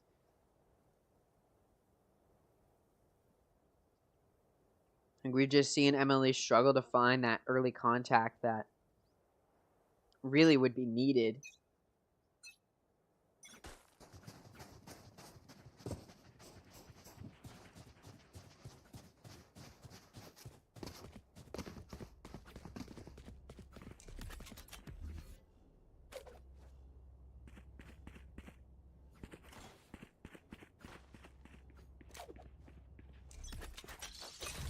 They are so dead.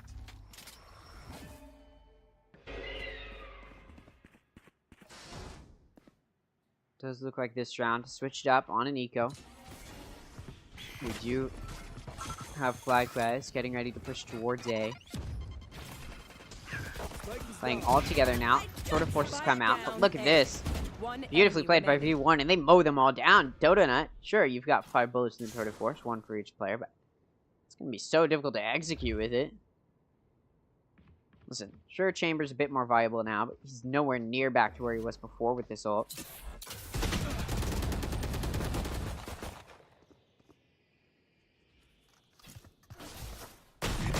And Shorty comes through. Flawless round for version 1. It was an eco from FlyQuest. For version 1, still showing these gaps in their FlyQuest still showing these gaps in their offense.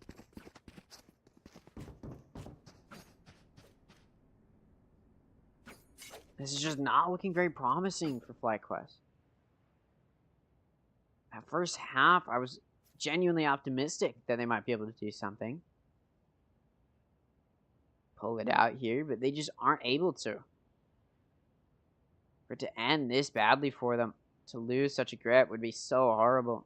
It does look like we're moving into a tech pause here. Hey, if I lost my grip on a map like this, I'm pretty sure I would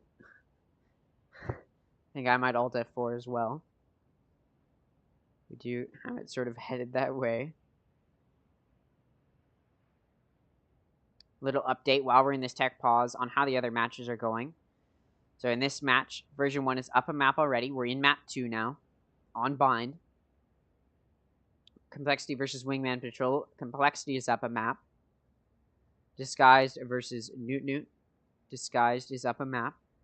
Shopify versus EG. Shopify is up a map. Which is all of the teams that won through the upper bracket of the close qualifiers, which there were only 4 of. The other 4 that qualified were from the lower bracket. So all the teams that qualified through the upper bracket are currently winning their respective series. It's just a bit interesting. We will see where this does end up heading.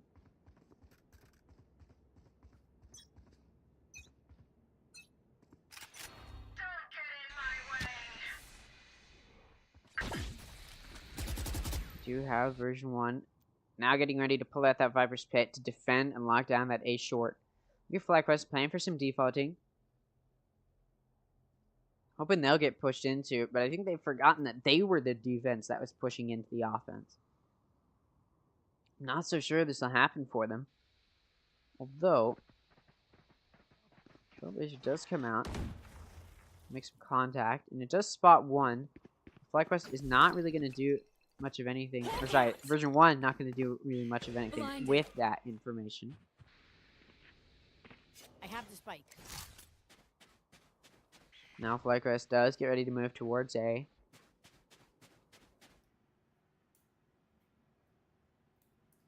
Dodo not gonna spot the jiggle peek from Mel. Not gonna be able to punish and find a kill. Just not ready for it. Taking that back. And you can see version 1 now it's 4 of their players on A. At this point, Fly may just want to rotate it over towards B. 30 And seconds guess what? left. That's what they're doing. Backing out now. Sending that spike down tree. Sarah does have an operator, though. Whiffs the shot, though. Be able to escape. Finds a pick as well. The whiff's going to work out for them. Trades come through. Unable to find 10 one seconds more. left. 10 seconds left. The spike does have to go down. Alexis might be able to deny it. Not quite, but is able to catch a timing onto Han. One enemy remaining. Back is turned. Alexis going to find another onto Emluo. Dodo Nut in a 1v3 now. Coming in. Going to take out Alexis. Looking for more if they can Teleport's find it. I'll handle this. A gift. And Fluorescent is able to shut down Dodo Nut. Version 1 now moves on to match point. FlyQuest Eco not going to be on their side. Good try, idiots. Very much so not going to be on their side. This is not looking great. Match point. We'll see what FlyQuest has to offer as far as trying to make a 4-round win streak to take it to overtime. To be fair, when I've said that they needed to get a win streak to take it to overtime, on Haven, that was a 10-round win streak and then an 8-round win streak. So this is definitely a lot more of a palatable opportunity for them. A lot more winnable. I'll give them that. But a lot more winnable does not mean they're going to be able to take it. So they do start this off with a bit of some awkward eco. Still able to get some guns moving forward. Do you see it? Yeah, the Guardian coming out. Trailblazer does come down long. Spots a bit. But firing through the smoke that's been placed, Han takes a significant amount of damage. And they really have been one of those key factors for FlyQuest on this map so far. Especially on this offense. So to not be able to find that damage. Or sorry, to rather find that damage onto Han. FlyQuest is in danger of very much losing this round. And I think they know that. This is going to be the hardest of the rounds that FlyQuest will have to win. Because their eco is coming into this pretty low. You can see Fly getting ready to execute. Are they ready for the operator on Sarah? Nope, not quite. Sarah will be rewarded with a pick. Sarah also going to take out Athena. Now it's a 3v5. Down 2 players. FlyQuest needs to return fire immediately, and they can't. Fluorescent finds 2. The window of opportunity is closed, and Dodo Nut finds themselves in 1v5. Able to find 1, but the spray transfer onto Sarah not going to be successful. Sarah finds 3 in the round. Switching the Guardian to find a final pick. 13-8 is now the scoreline. And that's a 2-0 win for version 1. 13-4 and 13-8 are going to be the scores for version 1 as they will move on to the upper semifinals. They will face the winner of Complexity versus Wingman Patrol. But before we get into any of that, we'll go ahead and take a look at any of the additional streams, if I can find any of them, if they're active right now. Let's find out. Does it look like Complexity versus Wingman Patrol is? So we'll go ahead, take a bit of a look at this one. Until we are ready to get started with those upper semifinals. So I will just quickly go ahead and change the title to Complexity GX3 versus Wingman Patrol. Wingman Patrol of a free agent team. This is the first series where we've had 2 free agent teams make it to the main event in this round. Starting on Lotus. I believe this should be map 2. Yeah, it is. Bunny Bee going to take out Raze. Soto going to take out Kara. Makes this 2v4 now for Complexity. They might... Whoa, wait, hold on. Are they going to lose to Wingman Patrol on map 2? Lace going to be able to take out Soto. Trying to even this out here.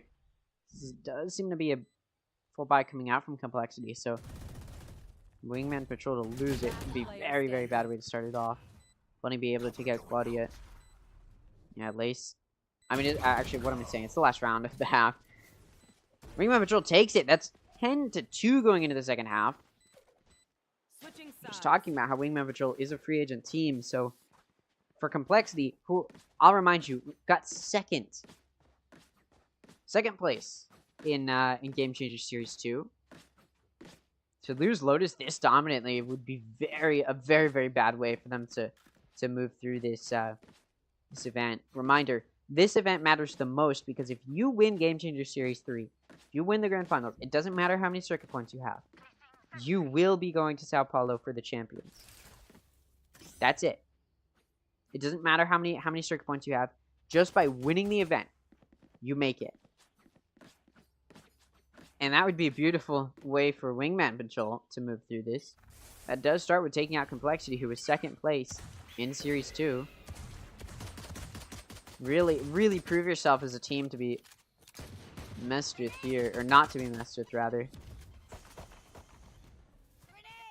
Nezukin's going to be caught out here. Soto going to take them out. Lace going to take out Soto. There. It's Bunny Bee, though, to trade it off.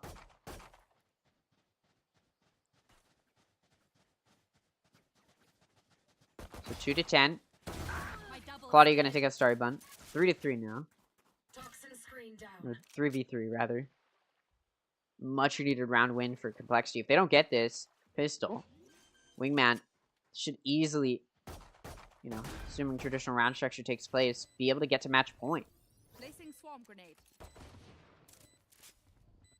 Complexity does get ready to get that spike down at C, and they just decide to take control of water. The C-Link entrance going to be defended by Wise. 2 head taps with a classic. Those don't count as kills. Bunny Bee, though, going to re-peek to find the kills, finish them off. Finds a 3rd kill in the round. Reloads the Sheriff and finds kill onto Claudia. Counter-strafing goes well for Bunny Bee. 4 kills in the round, and Wingman Patrol takes the pistol round. And this is looking like it's going to be a very dominant map win for Wingman Patrol. 2-11 right now. Give me 1 second. But with the cove going down with the high tide as well. Continue to watch this. I was just pulling up the disguise match. And we'll go ahead and take a look at that after this one concludes.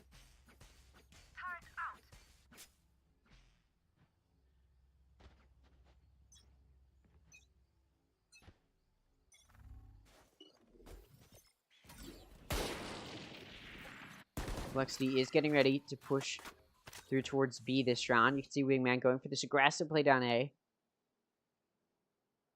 little bit of damage already done to their Killjoy. Starry Bun takes some early damage, but it's not going to be a kill. This Complexity does manage to get that orb in B main. It looks like maybe they're going to try and commit towards B. They're just still like cutting sound, playing patiently. Now they're sending the spike over towards C. We want to do a C committal. But I've definitely seen it before where that double, that Viper KJ hold on C is very difficult to push through.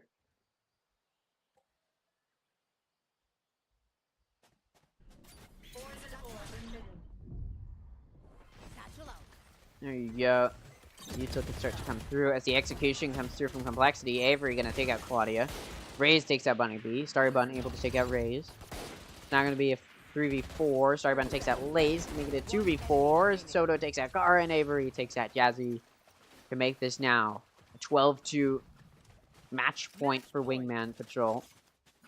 Free agent team taking on the 2nd place team from Game Changers Series 2.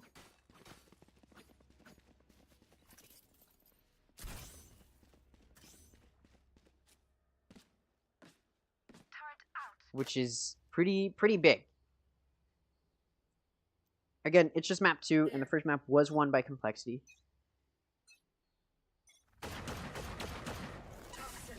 But to be able to say, as a free agent team, that you did that, just taking off a map even would be an impressive way to go. There. This round complexity does get ready to be a bit split up here. Lace able to find a pick into C. Takes out Avery. Now it looks like they want to move a bit. Bunny B, though, going to find a pick. Soto going to find a pick as well. Bunny B's showstopper going to take out Car. It looks like Wingman wants to secure this round. 2v4. Bunny B going to take out Lace. It's now a 1v4. What can Jezzykins do? Going to have to clutch it out to keep their team alive in the map. And not going to be able to do that. 13-2 final score on map 2. Very dominant win for Wingman Patrol to take map 2. It's going to be going to map 3 in this one, but there's so many matches happening at the same time. We can go ahead and head over to the Disguised versus Newt match. Disguised is up a map currently. Let me turn that down a bit. I forgot there's casters on this stream. Wingman is, or sorry, Newt is currently up on this map. Disguised is up a map already. Disguised took Breeze, which was Newt's map pick, 13-8. And now it looks like perhaps... Sorry, there's music playing from the other stream. Sorry. Okay. And now it looks like perhaps Disguised may lose their map pick. Misu, though, able to shut down Summertime. It's going to be a 1v3 for Carry to try and keep themselves alive. It's the last round of the half. Disguised really wants this. Try and get that 9-3 curse on their side.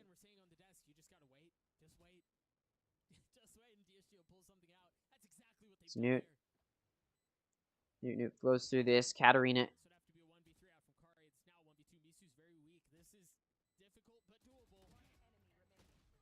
Just take that away from now, from my title, to make it just Game Changers North America Series 3.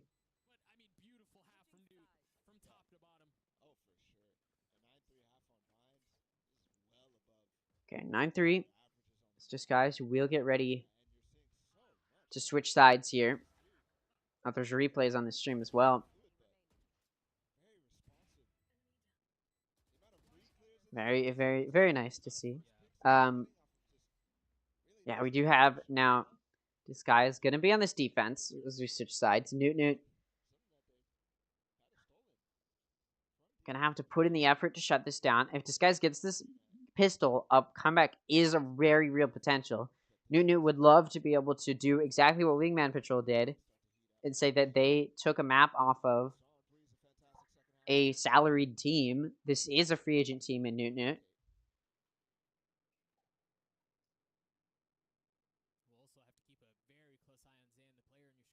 This would be a big win for them.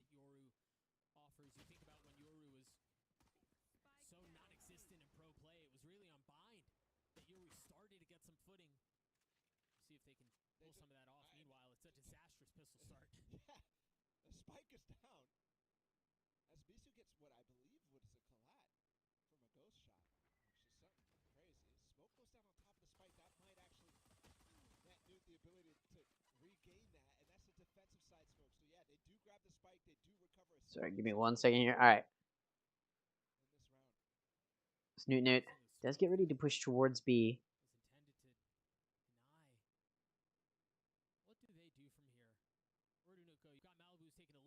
They're down 2 players, though. And again, Disguise needing this pistol to make that comeback a reality. This is really, really big for them right now.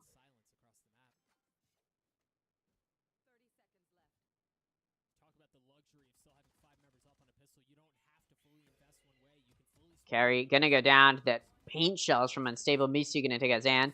Malibu able to find 2, but the boom pack gonna take them out, finish them off. Unstable finds that kill, and Disguise takes the pistol. Big win for them, as now they're gonna be able to get onto this anti-eco. Should be able to take the round, and that should mean that Disguise will be able to get that comeback started.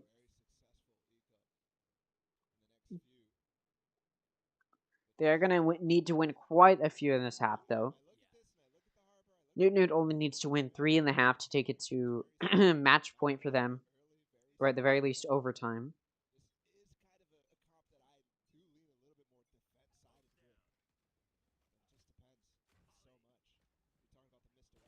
On the flip side, though,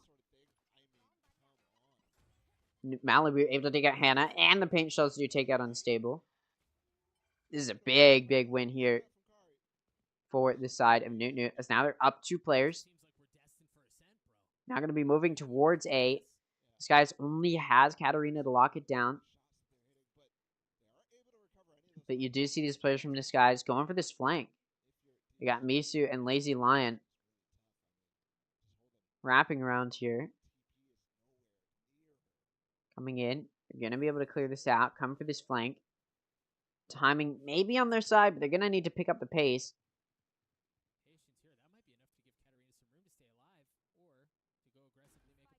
Side of the smoke. Ooh, Lazy Lion able to take out Summertime. Katarina going to take out Malibu. Katarina also going to take out Millie. The Chamber and Katarina does such a good job doing damage. Misu going to take out Zan. It's a 1v3 now. It was a 2-player advantage for Newt, but suddenly all of those players are gone. Disguise wins with just those 3 players that were remaining. Keep the majority of their players alive on an anti-eco, and they take the round. 9-5. Very impressive round from Disguised. Showing why these players have made it so far. Start this off.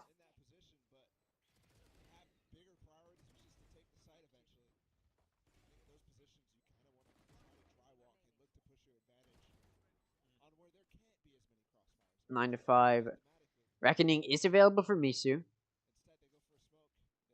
But Newt is, of course, going to be on that full buy. Disguise still on that bonus from those guns they had from the previous round. So this guy's going to have a bit of a difficult push to get through.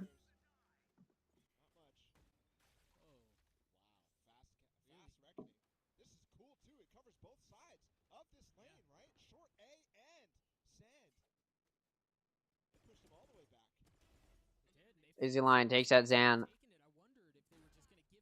4v5.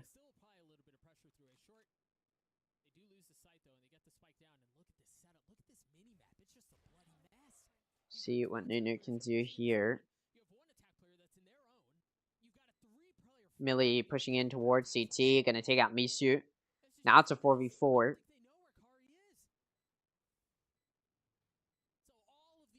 Ooh, Hannah. Able to fire some shots. Summertime gonna take out Unstable. Lazy Lion takes out Summertime. Hannah gonna take out Millie. It's now gonna be a 2v3. Malibu gonna take out Hannah. Carrie gonna take out Katarina. Lazy Lion in a 1v2. Lazy Lion also gonna take out Malibu. Suddenly, 1v1. Very, very winnable. Spike is down, and it does come to his conclusion, though. That final player not gonna be taken out. So Newt does win their anti-bonus, I'll call it. But they do lose all but one of their players. So their eco doesn't get to stabilize off of that.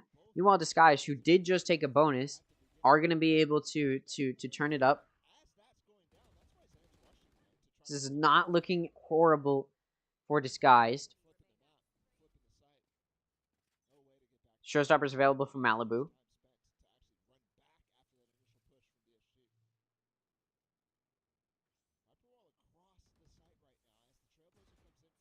Katarina able to take out the clone. Does not get flashed, but then the showstopper comes out. Still able to get away.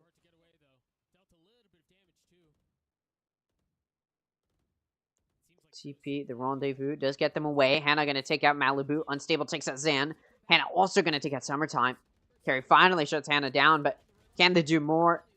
Not quite. Katarina going to shut down Millie. It's a 1v4 for Carrie. Flash comes through.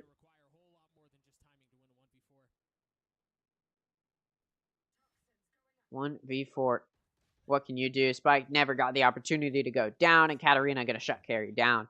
That Spike not going to be picked up. So Disguise starting the trek to what needs to be a pretty lengthy comeback to take a 2-0 victory. And I think for Disguised, who is a team, one of those teams that absolutely, hands down, no questions asked, needs to win this event in order to qualify for Sao Paulo, for the champions, the Game Changers champions. The only way for them to get there is winning this event.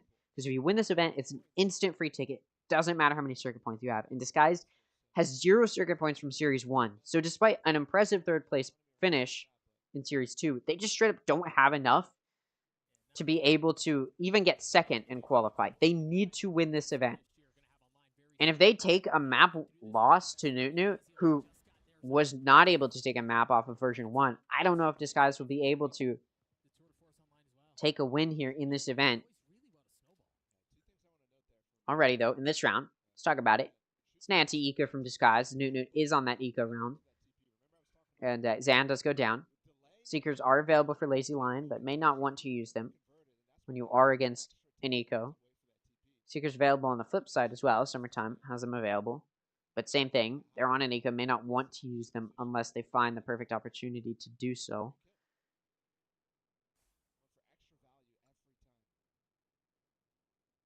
Wall comes up. Smoke screen. Arena. Gonna be holding this. Ready for it to drop. Still holding on top of that box, waiting for someone to come through. Flash comes through. You know what? I'm just going to TP out. And that's exactly what they do. Hannah now going to take up the mantle, blocking it down. Going to find a pick. TP is taken. Summertime just trying to run right in. Disguise, though, is there. You can't just run right in. Trying to prove that. Misu going to take out Summertime.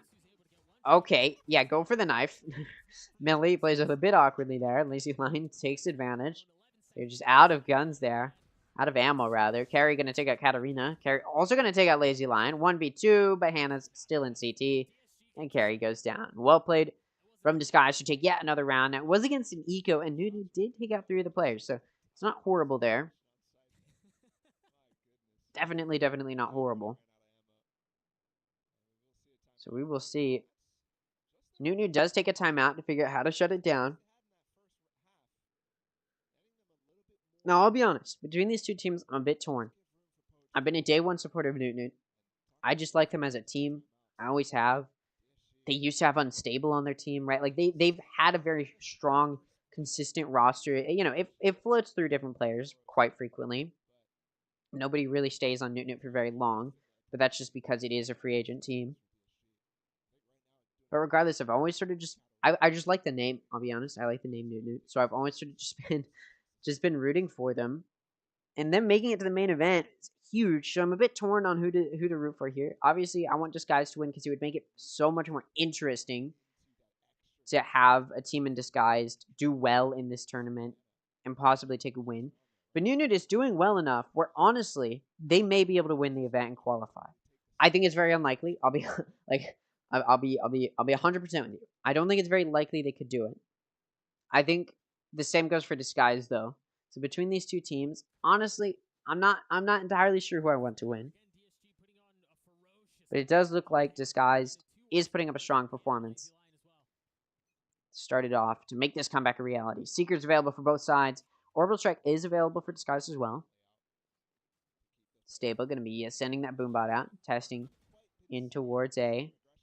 Lobby. Does activate a bit. Katarina. Operator going to find a pick on a Malibu. Rendezvous out of there. Now it's going to be a 4v5.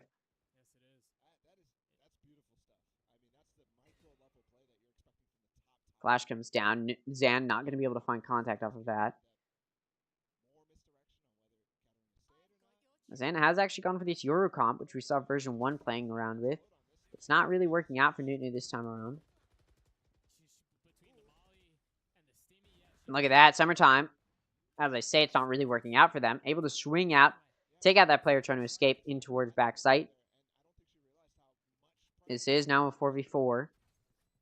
Seekers and Tour de Force are available for Disguise, but Katarina has an operator. Probably not going to want to use that Tour de Force. Unstable takes out Carrie. Zan watching Heaven, not going to win the exchange with Katarina. Does go down. Summertime able to take out Lazy Lion, though Misu going to wallbang, finish them off. We're going to be a 1v3. Spike being held here. Cove going to stick some time. Orbital Strike ends up coming out. The Spike is half, though, but suddenly Millie wasn't a 1v3. It's a very winnable 1v1 now. Spike gets tapped. Operator comes out. Katarina does not have time. 0.3, barely. Not enough time. And the 1v3 clutch comes through. Played very well by Millie to secure the 11th round. Disguise needs 5 more rounds to take it to that match point or to overtime. And it's just looking more and more difficult to do that.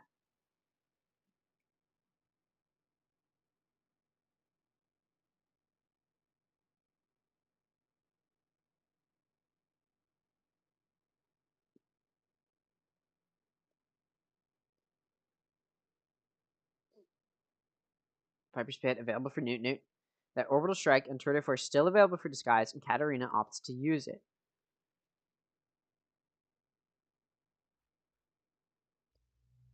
Trailblazer comes through, does hit Katarina, which does sort of disable that use of the Tour de Force. Zan gonna take out Misu, DP it right on out of there over towards A. Dimensional Drift is available.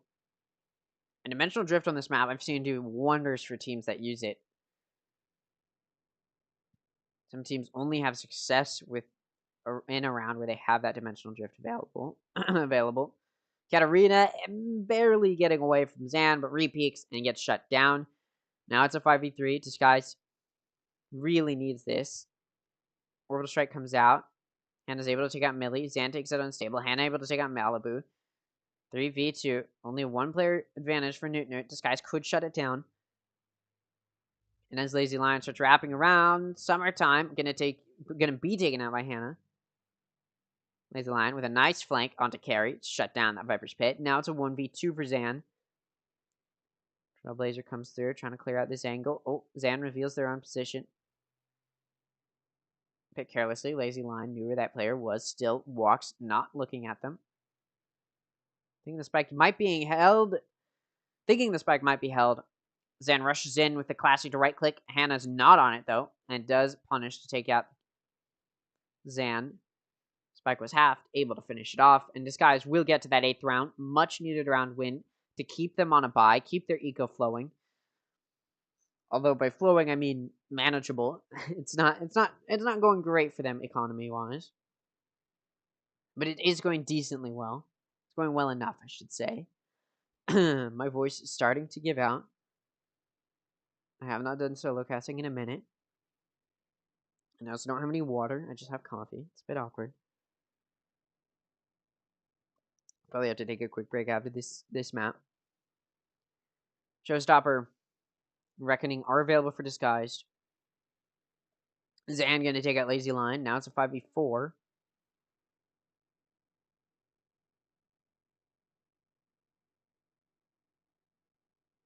We'll see where this heads. Carrie gonna take out Hannah. Malibu takes out Unstable. Malibu also gonna take out Misu. Now it's a 1v5 for Katarina. And yeah, Disguise loses any momentum they had. This is a really bad round to lose. Their eco is pretty much non-existent. Right? They went into this able to barely get a full buy going.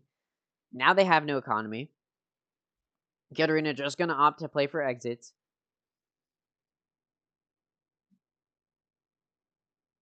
Okay, I don't know what audio issue they're talking about because I don't have the audio on. Yeah, 1v5 for Katarina. Just gonna play for exits here. And Newt likely gonna take this round. This guys will have to be on a very awkward half buy going into this next round, and it will have to be a round win regardless, or else Newt takes the map. This guys will lose a map against a free agent team in the upper quarterfinals to start off the main event.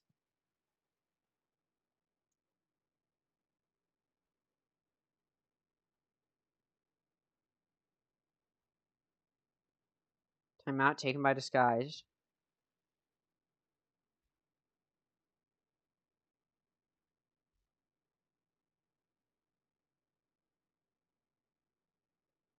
Really quickly, I would like to mention tomorrow I will be a bit late to the stream. And by that I mean probably about an hour.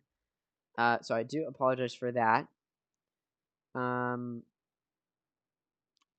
If it makes you feel any better. Nah, never mind. There's nothing I can say. Yeah, so I'll miss the lower bracket round 2, which I'll be honest, probably like I'd just like to miss it. But of the matches I could possibly miss, I think those are some of the more important ones. So I'll take that.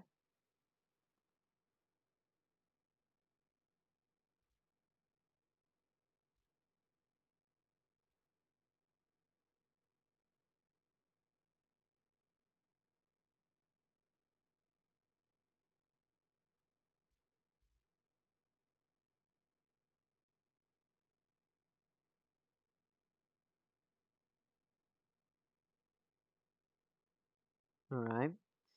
Okay. Coming out of that timeout, what can Disguise pull out? You see them forcing, and I said it's going to be awkward. It is very awkward. Two of them have stingers.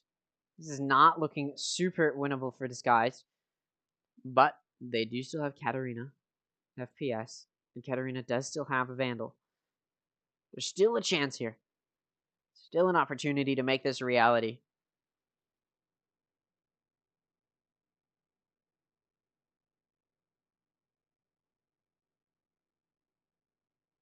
Ooh, barely gets that head tap from Katarina, but wellbeing damage done to both sides. It's going to be worse for Disguise here. As again, they have two players on Stingers. One of them down now. Millie going to take out Hannah. The entry on A going very well for Nunu. Lazy Lion going to take out Malibu. Does even it back out. But again, Katarina's very easy to take out here. Millie going to be the one to try and do it. The heal actually ends up coming through onto Katarina, and they find a pick before going down. 3v3, the retake can kind of start here. Carry, though, going to come for the flank and take out Unstable, and Misu. Lazy Lion is able to take out Summer, but no, Zan going to trade it off. 13-8 is the score. Nunu going to take it to a third map, which will be Ascent. Really quickly, before we move into one of the other matches, which should be happening right now. What the? I opened German. I'm losing my mind. Yeah, let's see. Doesn't look like we have any of the other matches yet. Let me see if I can find. Do you have this one? All right, yeah. So I'll quickly leave it on this one. We'll go ahead and spectate this one, but really quickly, I'm gonna go get some water, and I will be right back.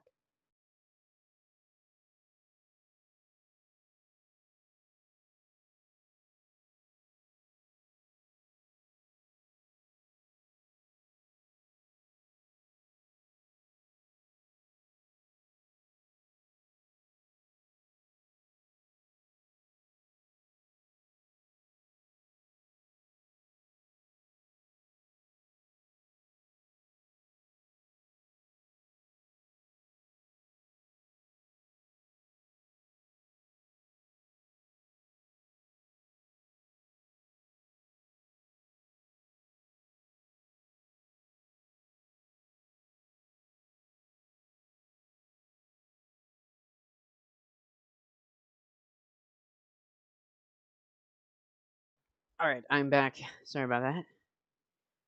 I could get some water, and I did misspeak earlier. I'm actually not going to be streaming tomorrow. I'm just going to miss the whole day. I've got stuff to do, but again, it's lower round 2. It's not the biggest match in the world to miss. All right, Shopify Rebellion versus Evil Geniuses. This is map 3. So winner of this moves on to the upper bracket semifinals.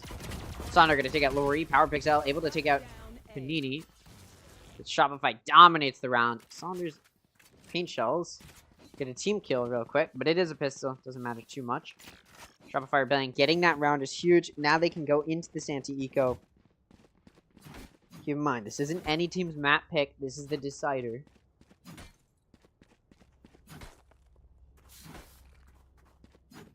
Main event. Upper round 1. This is huge for whoever can win this. Shopify really wants this. Shopify has had a bit of a struggle so far. They need to be putting up a very solid fight moving forward in this main event. They are just going to have a bit of a tougher time moving forward just because of the fact... Or sorry, not a bit of a tougher time. They're fighting for a lot more here. Because in Series 1, they were able to get second. Series 2, they got forward. They do need to get at least second to really have a good chance of qualifying. Sonder able to get 4 kills started off. It is just an anti-eco, and Boy does take out Starbound to finish it off. Gonna make this a 2-0 to start it off. I'll just keep saying that. So anyways, 2-0. Shopify Rebellion. To begin this map. And Evil Geniuses. Now gonna be able to get a full buy going. Shopify only lost 1 player on their anti-eco as well, so they've got some very solid guns to work with. You've got Sonder with full shields and a judge. Which is going to be difficult to play through. Looks like EG is going to be pushing in towards A. At least testing in towards A lobby to start it off. Guiding light, going to confirm that for KP. Recon Dart comes through. Does spot KP. So EG does know that there's a player watching. Looks like they still do want to test a bit down here.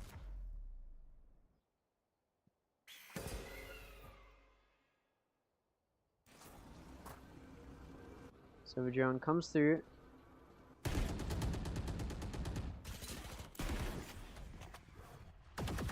Does spot one. Nobody really able to play off of it, so boy gets away with their life. Scout destroyed. Gonna now be 2-0. 2-0. I'm gonna just say the score mid round. Kinsey gonna take it, boy. 4v5 here. There. Shopify does lose that early player, which is exactly what EG wants, and off of that, they're gonna start executing. They've been so slow in this push that you can see Shopify just didn't really know where to hold, and now as Kinsey takes out Flowerful, starting to look very difficult here. Lori takes out KP at the same time. Starbound going to take out Sonder. It's a 1v5 now for Panini. All they have is a Spectre. And this is not going to be easy to push through.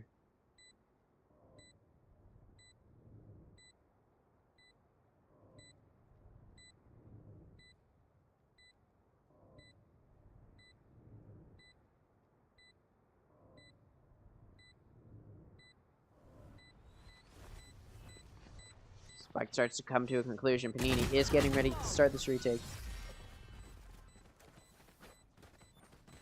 Pixel, though, gonna shut it down. Spike doesn't even get to go off. These Evil Geniuses will be able to take that third round. Traditional round structure does end up playing out here, as one might expect.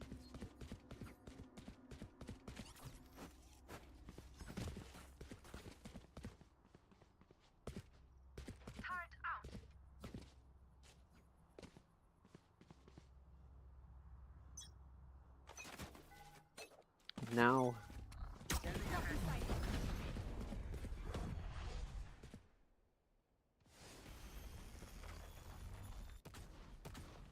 we do have EG getting ready to push towards A.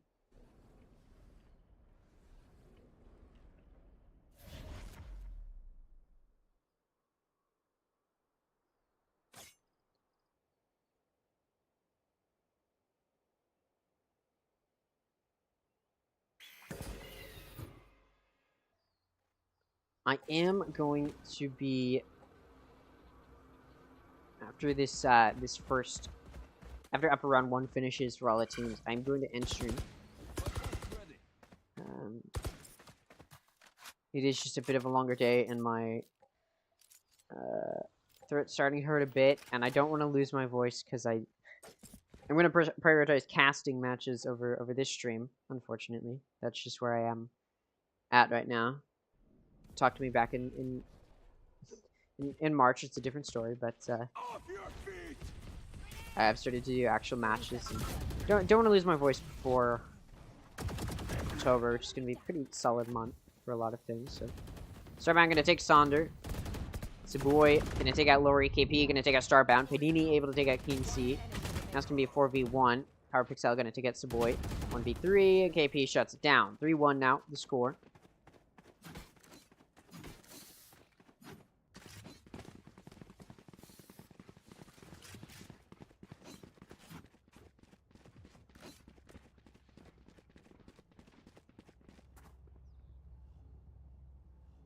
Alright. Fully in it now. 3-1. Full buy coming out from both sides. Shopify already taking a very substantial lead here in map 3. And again, this is a map Shopify really would want. It's a much needed map, because if they don't get it here, they're going to have to fight through the lower bracket. And considering they need at least a second place finish to try and win off of circuit points, assuming version 1 wins Grand Finals. There's a lot they have to fight through here. Saboy able to take out Power Pixel. Thea takes out Saboy. Sonder able to take out Keen C. Starting to look very good for Shopify here. They are up a player. Although Sonder... Never mind. Starting to take out Panini. Sonder definitely trying to pressure Lori here. Boombot does get blinded, so actually can't do that. Sonder able to take out Lori though, but Starbound does take out one. It's down to Flowerful. Try and make this retake a reality. Not going to come through for EG as the retake does go well. Spike can be defused. Naval Genius is now struggling a bit, considering this map can be a little bit easier for that offense, as we talked about at the beginning of the day. This is very difficult for these teams to push through right now.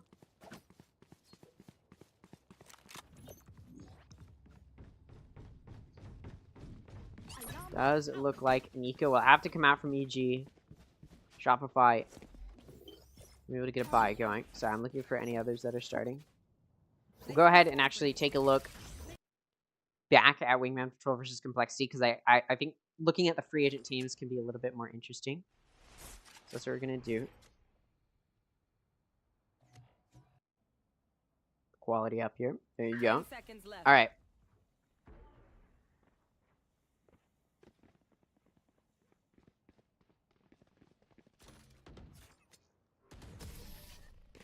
So, decider match is going to be on Split for Wingman Patrol versus Complexity GX3. Wingman Patrol free agent team coming into this. I believe, if I'm not mistaken, this is the core of X set. Or a good portion of X set, and I can actually quickly verify that. Give me 1 second.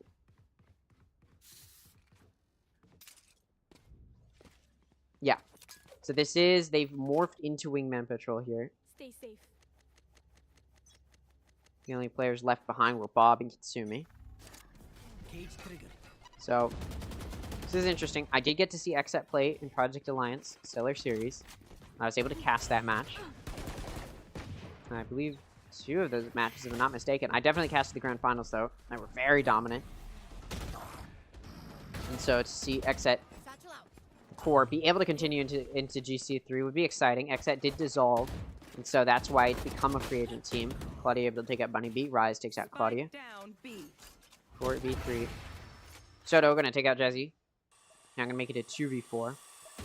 I think to see Wingman Patrol do well here would be pretty huge. Because it just means that they don't need that X set label to still be a powerful team. Lace gonna take out Starry. Rise able to take out both Kari and Lace. Score is now 5-2.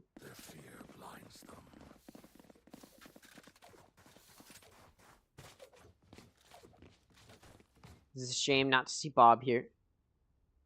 One of my more favorite players, but it is what it is. We'll see where they end up. We do have Wingman Patrol doing pretty well here, 5-2. I do think Split is a more defense-sided map. I think it's, you know, I talked about it before. When you have got a 2-site map, the defense is responding to the offense, which does make it a little bit easier inherently.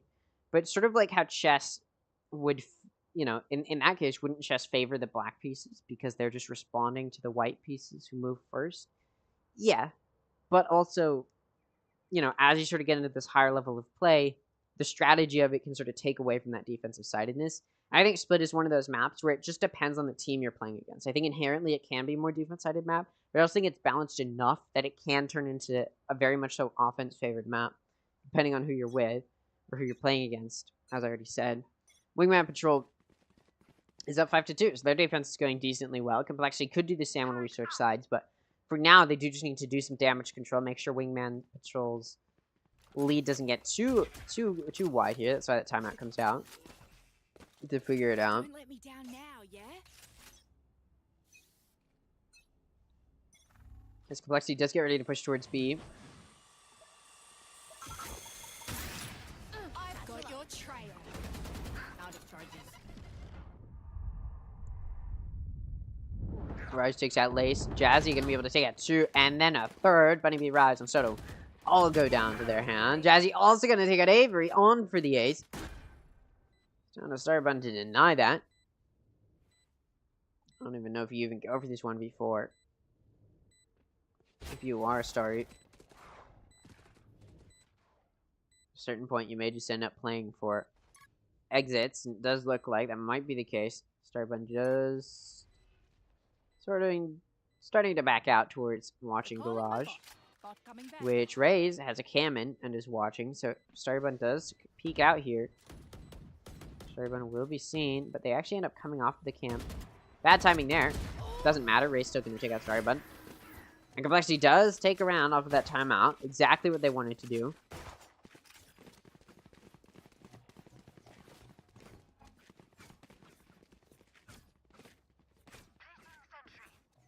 I do believe the new players to this Wingman Patrol team are Avery and Soda. That goes there. Although I do think I've seen Soda sub in for Exet before. I think in Project Alliance. So I think there's definitely... I think Soda was sort of already compatible with the team. So Avery is pretty much the only new one, but obviously it's a free agent team. They put it together just because they still wanted to be able to play in this series. Even if it wasn't under the Exet label. Wingman Patrol moving to this round. Able to get a bye going. Gonna have to win this in order to shut down that comeback that Complexity wanted to make to, you know, just even out that scoreline a bit. They are in a very tough position, though, for Complexity, because they are against a team with full ultimates. And there you go, Wingman. Gonna put down that lockdown, prevent the A hit. So Complexity pivots over towards B. Unfortunately for Wingman Patrol, they've got these players very deep in A. This is a hard A commit in some of these players' defensive positions. So as Complexity does start to pivot over towards B, it would be difficult to rotate. Fortunately for Wingman Patrol, once again, we've switched back to the other side. It looks like Complexity is going to be switching over towards A. They're pivoting back towards A, just going through mid towards sewers now that that lockdown has expired. So Rise and Starybun on site will need to be cleared out. Marbot comes out. Nanostorms come out in response. Jessicans runs right through them. Able to take out Starybun. Does get traded off by Rise, though. No turret to watch Heaven. Player has managed to make it through. Rise going to find 3 and then a 4th. On for the ace. And it's very doable here. 10 seconds left. Place will likely... Nope, never mind. Not going to push into them. Just going to save their gun. Just a few seconds left. You weren't going to be able to get those kills there.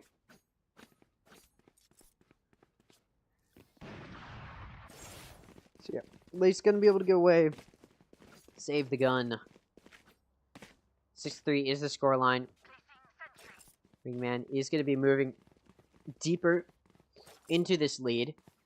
See how much deeper that does end up being. Blade Storm available for both sides. And it does not look like Complexity is going to use that. So they're just going to put that Vandal on Jazzy and leave Claudia with the Sheriff. On the other side, Wingman Patrol does have that Blade Storm. Not going to want to use it if they are just on a full buy. Got a Showstopper to use, though. And against a full buy, they may just want to use it. Bomb grenade out. It's going to be down to Starybun to lock down the site. Utility is expended. Starybun able to take out Card. Does get a bit of a wraparound towards Elbow on, though. Blade Storm does come out from Soto. Does not find very much. And does get taken out by Jazzy. Now makes this 2v3. Showstopper comes out from Lace. Jazzy able to take out Bunny B. Prevents that Showstopper coming out. It's down to Rise in a 1v3. Spike planted. Clutch it out. Able to find one. One enemy remaining. Able to find another. Fights are isolated. It's a 1v1. Able to clutch it out in the 1v3. And Wingman Patrol will take yet another round. Beautiful clutch from Rise. I mean, yeah, beautiful clutch from Rise. That's all I have to say. Very well done there. Complexity gonna be a bit lost here as to how they just let that get away from them. Peeking 1 by 1 by 1. All from the exact same angle. Easy for Rise to take because they just sort of walked right into it. This is not looking like the Complexity we saw take second place in Series 2. And Exet is back to where they were in Series 1, it looks like. Or rather, Wingman Patrol. They were Exet. Sort of back to where they were. And I do believe Wingman Patrol will... I think... I'm pretty sure they will be able to keep those same circuit points Exet had. Just because they did end up taking that place. Starybun able to take out Lace. Starybun also going to take a card to lock down that ace site. Raze finally shuts it down, but too little too late. Although Jazzykins peeking out through heaven in towards that smoke. The judge able to take out Soto. Now it's going to be a 3v3. Showstopper is available for Wingman Patrol. It looks like that's exactly what Bunny Bee's going to do here. Pulls it out, sends the boom packs, able to take out Raze. With actually the pain shells did it, not the Showstopper. Still though, oh, okay, a bit of a spray through with the judge. Bunny Bee going to take out Claudia. Judge comes out from Jazzy, finds two, looking for a third. Can they return? What previous round was a clutch, 1v3 clutch. Can Jazzy do the same here? Yes, they can! 4 kills in the round, and Jazzykins takes a 1v3 clutch to make up for the 3v1 loss in the previous round. Celestia would take a 4th round. Wingman Patrol moving towards possibly that 8th round, but losing that does put their eco in a bad spot. Gonna have to take this half-buy eco round.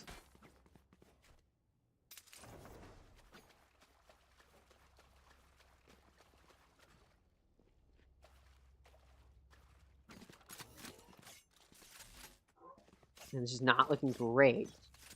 If you are Wingman Patrol just coming into this round. But at the very least, they have taken the lead going into the next half. Which could be a good way to start it. Give themselves a little bit of a backboard.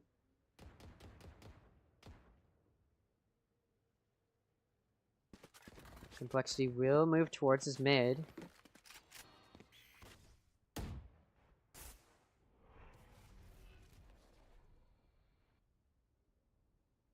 Now, to start off Series 2, Xset took a 1-2 loss in the upper quarters, got knocked down to the lower bracket, and then in lower round 1, the exact same thing happened. 1-2 loss, and they were eliminated. Wingman Patrol, made of that Xset core, would like to avoid that same situation.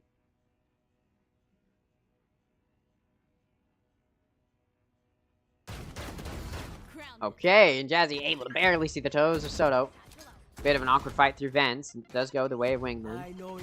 Kara gonna take out Bunny Bee. Rise on top of that close box. Able to find 2. Raze does take out Rise. Starry though, gonna take out Raze and Claudia. 8-4 now. This is the score. Wingman will be able to go into the next half with a 4-round lead. Complexity needs this pistol if they would like to try and close it out. I don't know if it's going to head in that direction.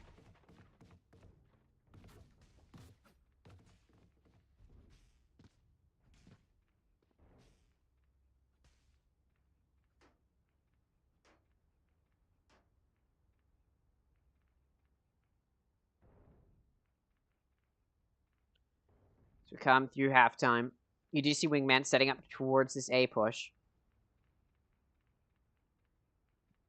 No. Funnily enough, I've seen Xset on Split. I've casted a match where Xset was on Split. Seeing as Wingman Patrol is made up of that core, I will say they did very, very well on it. Although, there was a team that they did struggle against on Split, so there's still that, possibility for Complexity to take this. But look at that, Avery able to start it off. And the player who wasn't on Xset with that pick on the execution towards A. Cage triggered. Raising screens.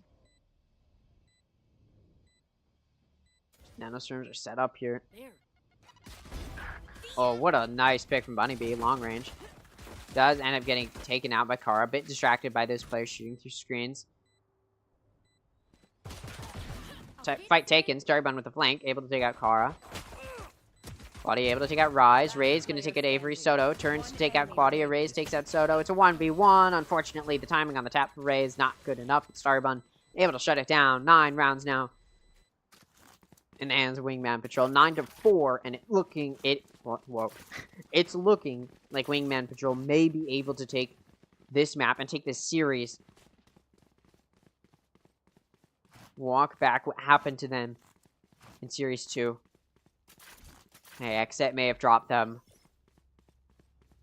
But they still have a fighting chance to push to try and qualify for champions.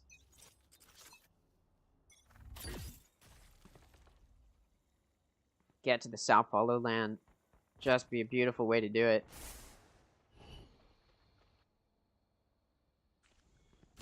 Camera taken Raze out. at the camp. Sees this player's pushing through. Cam does get destroyed. Raze with the shorty, able to sneak through. Nope, never mind. Not gonna find anything. Raze shuts them down. Just be careful. There is a Raze and there's a Rise. Jazzikins. So let's get ready. Push up. Bit of definitely snuck past that offense a bit. Maybe able to find something there.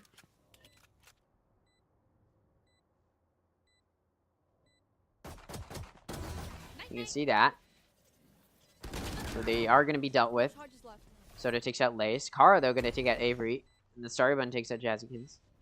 Trades go back and forth, but Complexity's still down a player. One enemy remaining. Trades don't work out well for them. Spray down from Soto onto Claudia, and the transfer onto Kara goes very well. 10-4 now the scoreline. Wingman Patrol 3 rounds away from taking map 3 and take the first series of the main event. This is the story you would want from a free agent team.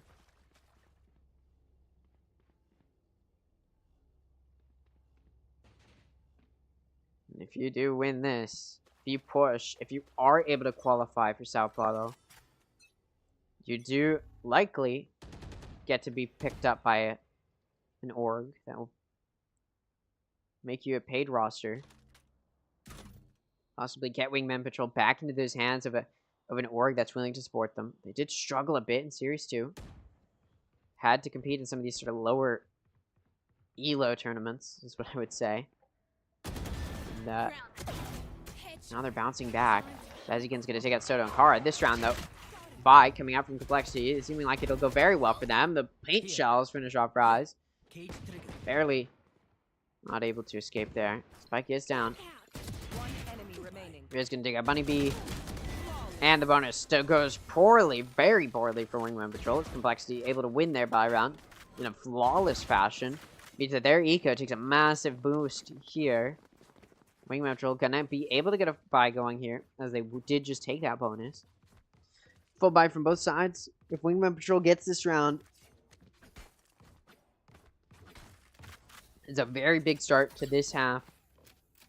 It could possibly result in a win streak to take the series.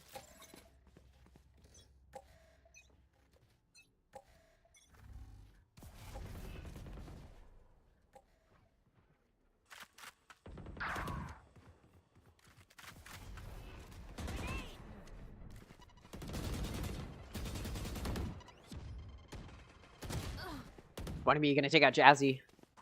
Now makes this a 5v3. Soto able to do some damage here, but this Wingman's already gotten this 2-player advantage. It's gonna be so difficult to push.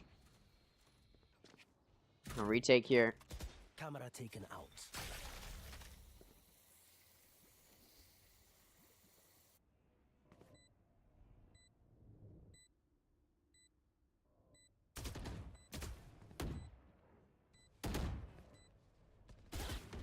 Avery able to take out Kara. Soto gonna take out Lace. 5v1, and it's looking like, although Complexity's previous buy was a flawless one, Wingman gonna turn around and do that themselves.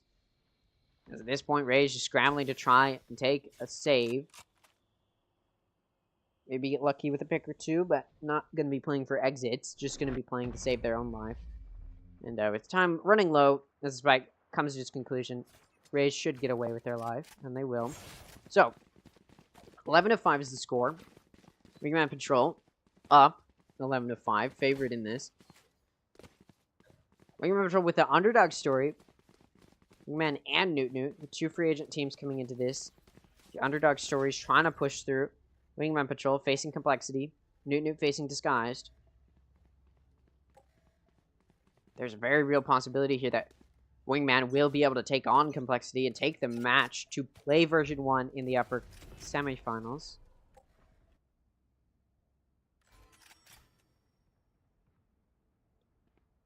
As Wingman Patrol will start this push towards B. Bunny B gonna take out Claudia. Bunny B also gonna take out Jazzy.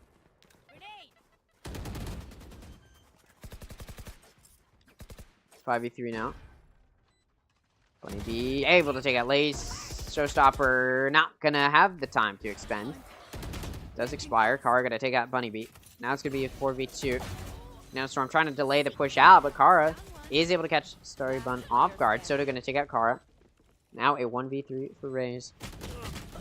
And they do get shut down by Soto.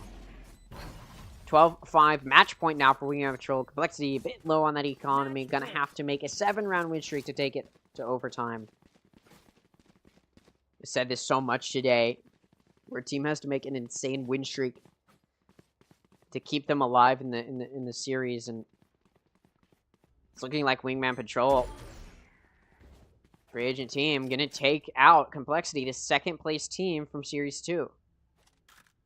Very, very rough start for Complexity. Wingman Patrol gonna move towards B. Bomb buddy out. Kara takes a bit of damage. Soto gonna take out Lace. Kara able to take out Bunny Bee, but the paint shells finish them off. After a death kill for Bunny Bee to trade themselves off. 4v3 now for Wingman Patrol. From the shadows comes that. Finds some vision on A. Rise does get hit by that. They know that there's a player playing on A site, so they decide to take control of Heaven. Jazzykins is gonna be there to defend it. But Wingman Patrol now backs out, ready to take that main control. Jazzykins is still going to be a factor now. The Wingman Patrol does have to watch out for, and the fight is taken. Jazzy able to get the collateral kill. Avery killed, and by accident, Jazzykins finds a head tap through that. Starry Bun able to trade it off, but the damage is done. It's evened out. It's very winnable for Complexity. At this point, Raze does need to find a kill to do it, but no. The gun power from Starry Bun and the spray going to be too much, and Starry Bun also going to be able to take out Claudia to finish that 13-5. But Wingman Patrol goes to the upper semifinals. Free agent team beats the second place team from Series 2. What a way to do it.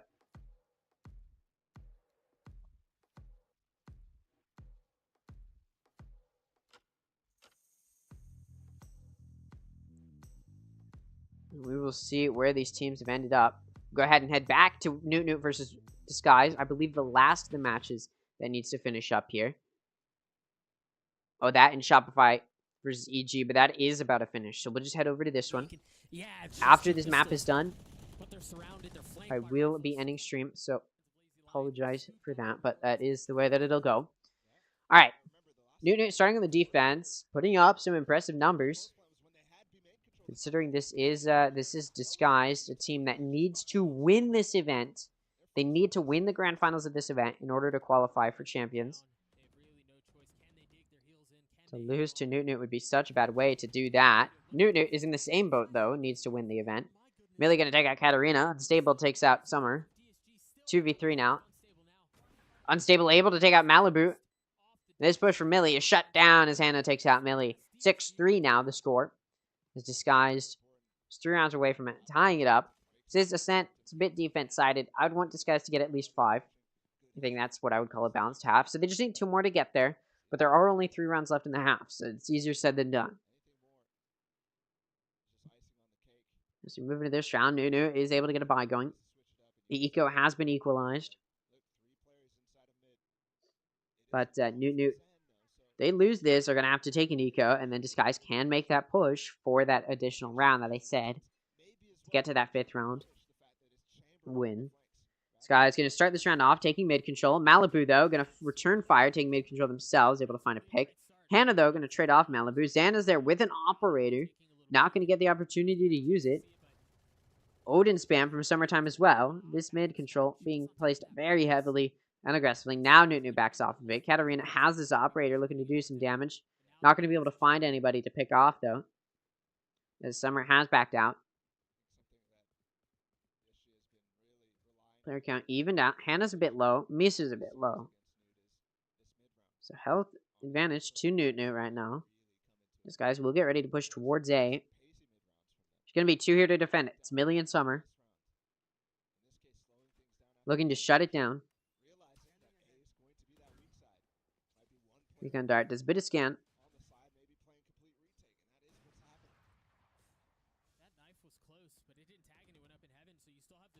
Do have this firepower coming through. Spike may get to go down, may not actually. They have to cancel it because the pressure's too much. Trade picks coming through. It leaves Hannah on 1v2. has to swing, or sorry, rather has to take out the operator, but it's a wide swing, pop and swing even, and Carey's able to find the pick. 7-3. I said Disguise needs to get at least 5. They've got the econ to maybe get a bye going here. They need to get 2 here to end off this half. For me to say it's a balanced half, or else Newton could be looking at taking a win here to go and face Shopify.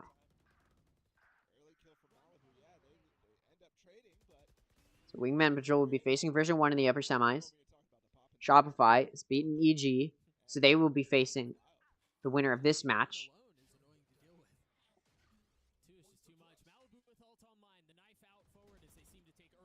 5v5 here. Eco a bit low for Disguise. 2 other players are taking an Eco.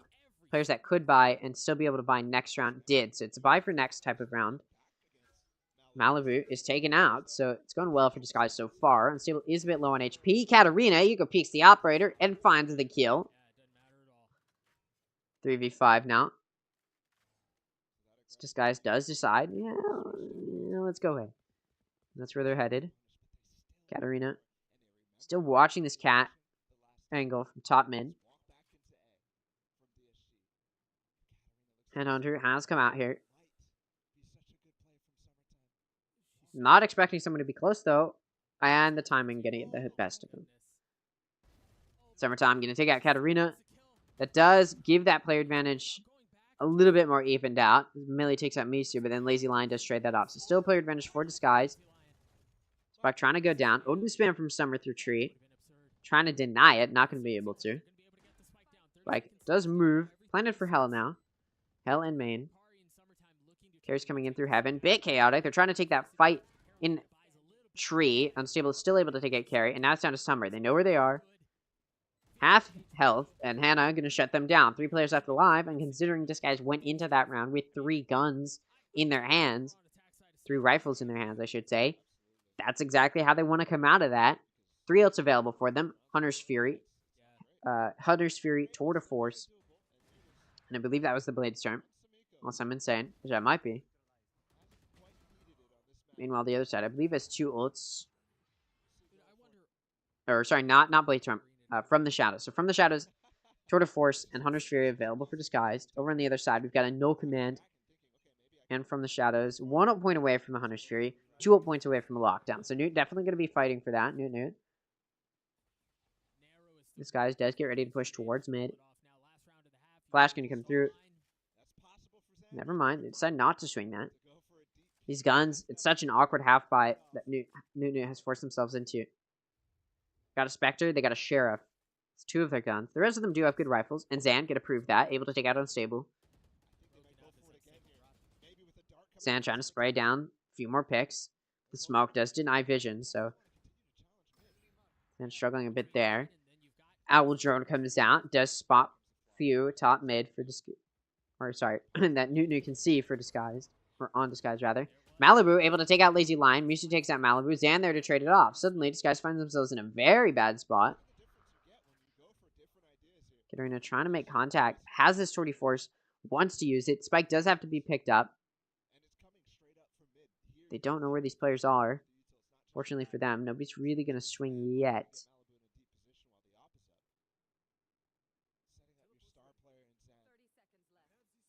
And Katarina is able to take out Zan. Perfect timing for Kat. Now it's going to be a 3v2 from the Shadows. And Tour de Force is still a factor for Disguised. Hunter's Fury now up for Summertime. Could be an issue. Nanostorms come out. This spike does have to go down. That Hunter's Fury is going to delay that plant. Hannah able to take out Carry. Summertime. Going to take out Hannah, though. And the spike can't go down as Millie shuts it down. 8-4 is going to be the lead for Newt. Moving into the second half, I said I need to see at least 5 for Disguise. And they don't get that. So that's not great for them.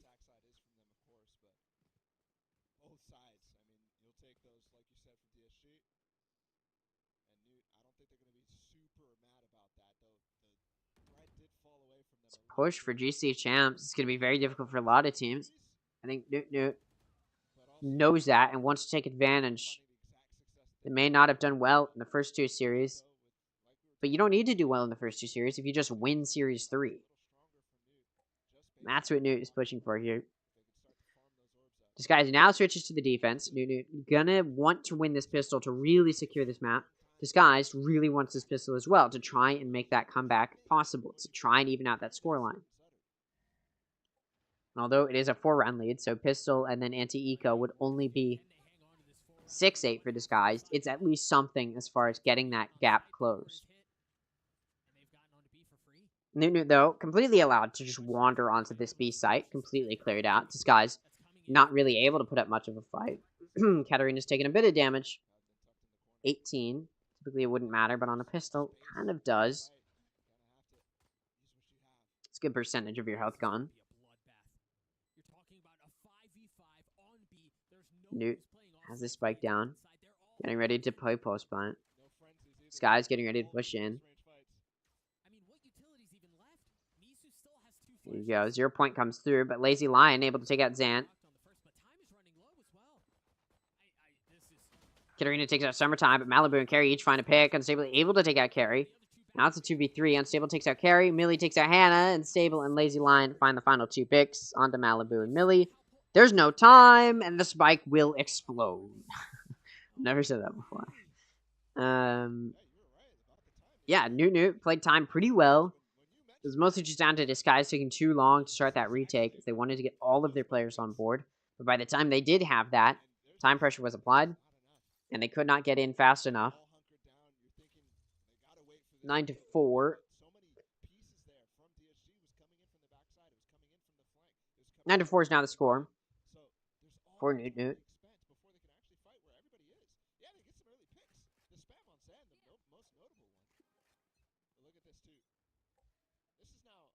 And this could be big for them to take this round. It's an anti-eco, so they should be able to. This guy's losing that pistol is such a bad way to try and make a comeback. See Disguise gambling it all. They put it all on B.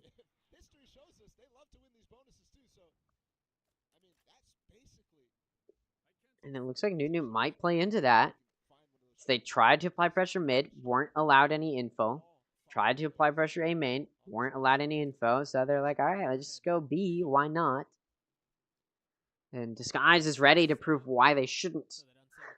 The reason, the answer to why not. Although the owl drone may make it a bit difficult. Katarina does get caught out here. Swung. Able to get that rendezvous out. Lazy Lion does take out Malibu. But Zan returns fire, taking out Hannah. Unstable takes out Zan. Millie, Carrie, and Summertime each find a pick. Lazy Lion takes out Summer. It's a 1v2. Carrie takes out Lazy Lion. The anti-eco goes well for Newt, although they do lose the majority of their players. So this next round, which will be a bonus for Newt.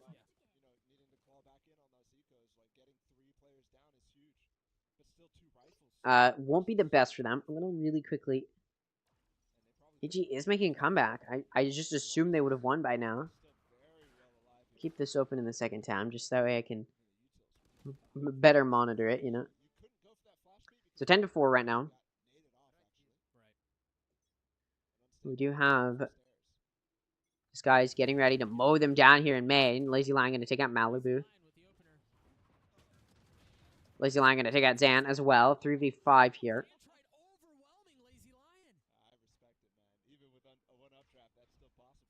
TP from Millie. Katarina's ready for it. Carrie going to take out Katarina.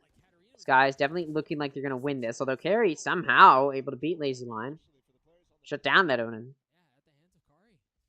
Summertime with the spike. Going to be able to get on site. Spike will get to go down. Carrie playing very aggressively. Hoping to be rewarded for it. But will not be.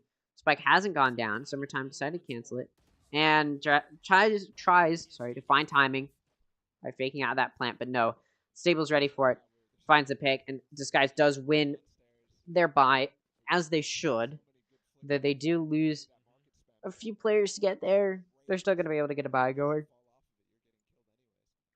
Now, on the other side, for Newt, that was a bonus, so they will be able to buy this round. Full buy from both sides. Disguise really needs this if they want to make that comeback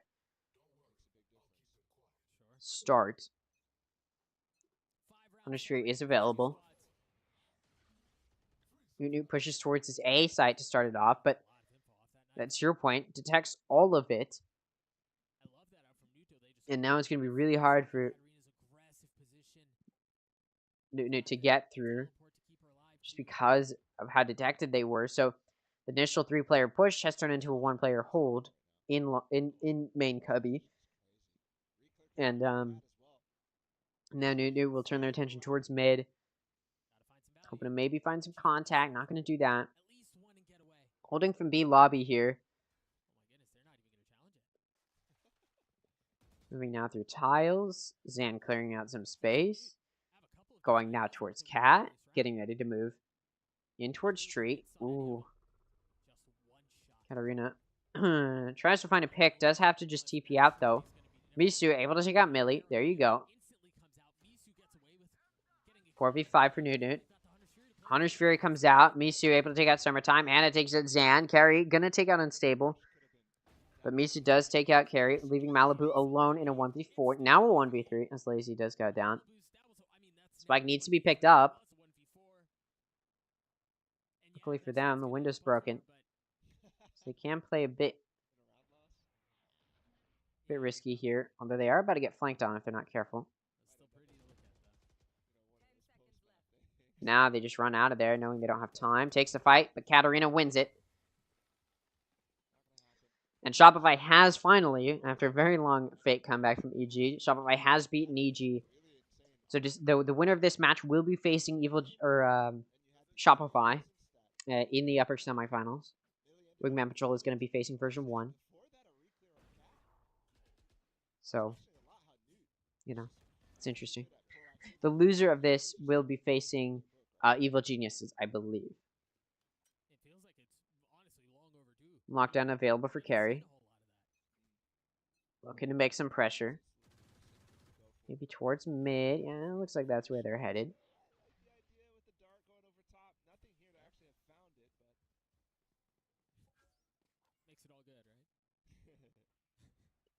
Trademark here could detect this presence. Snoot is trying to make it quietly through market. They're ready for the trademark though. Immediately take it out. Now Newt's still going to be holding this a bit through tiles, but no, they're just going to back out here and move up towards Tree. Then I'm going to take out Misu. Unstable able to trade it off, but still going to be 4v4 here. Unstable's low on HP as well. Hannah, with the Paranoia, going to send it through. Looking to do some damage, although the wraparound through Generator. Still, though, Hannah's able to take out Summertime. Carrie takes out Unstable. And Hannah knows that all of these angles are being pressured. Millie able to take them out. Lazy going to take out Carrie. It's a 2v2. Oh, Zan spotted just barely by the Sovadar. Big TP there. Millie swings out, finds a pick. Knows this player has dropped. Not going to win the 1v1 with the Sheriff to the Odin. And Lazy Lion will, with 30 HP remaining, take the round just barely for Disguised. This comeback has started to happen for Disguised. It's going to need to be a lengthy one. Newt does sort of need to pick it up. They're able to get a buy going here. Question is, do they take a timeout coming into this round? Maybe not. Maybe they'll just wait. They do have some room to breathe, so they don't need it.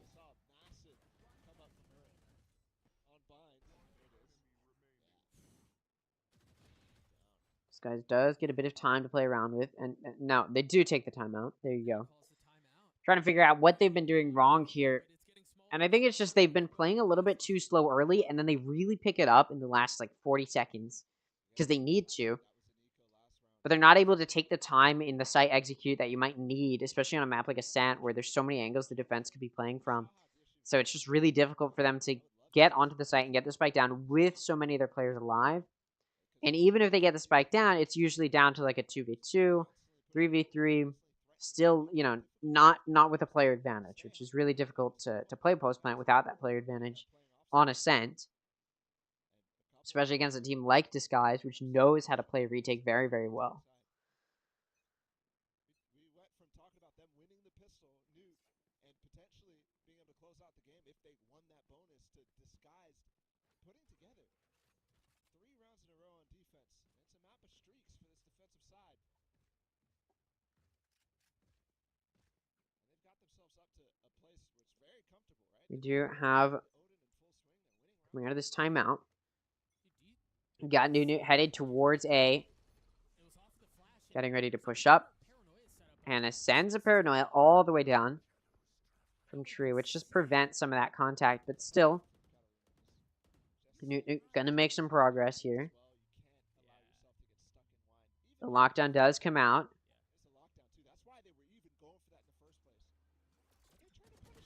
Katarina takes out Summertime. Zan able to trade it off. Lazy Lion takes out Zan. Carrie takes out Hannah. Now going to be a 3v3. Unstable with the operator from Tiles. Comes out. No. Whiffs the op shot. Pulls out the Bladestorm. Can't do anything. Spike goes down on B. Millie from backside in Boathouse. Looking to do some damage. Can they, though? Not quite. Misu going to shut them down. 2v2 now. Spike's starting to be diffused. It's just going to be held. And they're not ready for it. Carrie can't apply the pressure that is necessary. And Lazy Lion takes out Carrie. And what I will say is, Newt put up a very solid fight against version 1. So if Disguise does beat Newt here, that means that they're just ever so better than Newt. And because of how close Newt was with V1, there's a chance if Disguise faces version 1, they can do some damage. But it's a very small chance, okay? I'm not saying it's super probable, but there's that opportunity for Disguised. But Newt could also just show some improvement, which there's been a break between closed and main event. So I do think there's definitely big possibility that Newt has put in the effort to now be able to beat version 1. And version 1 definitely showed some mortality today against FlyQuest.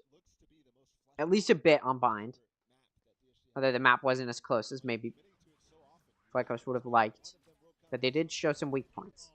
Katarina takes out Zan. Now it's going to be 4v5. This is an eco from Newt. Should be easy for Disguise. Misu going to take out Summertime. Carrie, though, able to take out Hannah, Misu, and Lazy Lion. The Hero Vandal going well. Malibu able to find a pick in addition. Unstable finds themselves in a 1v3. That KO not going to be resible here, as they do get finished off by Millie.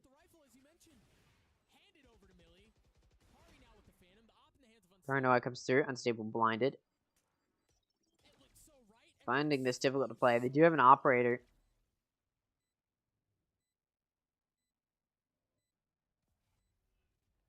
This would be ridiculous. I mean, surely you just keep the op here, right?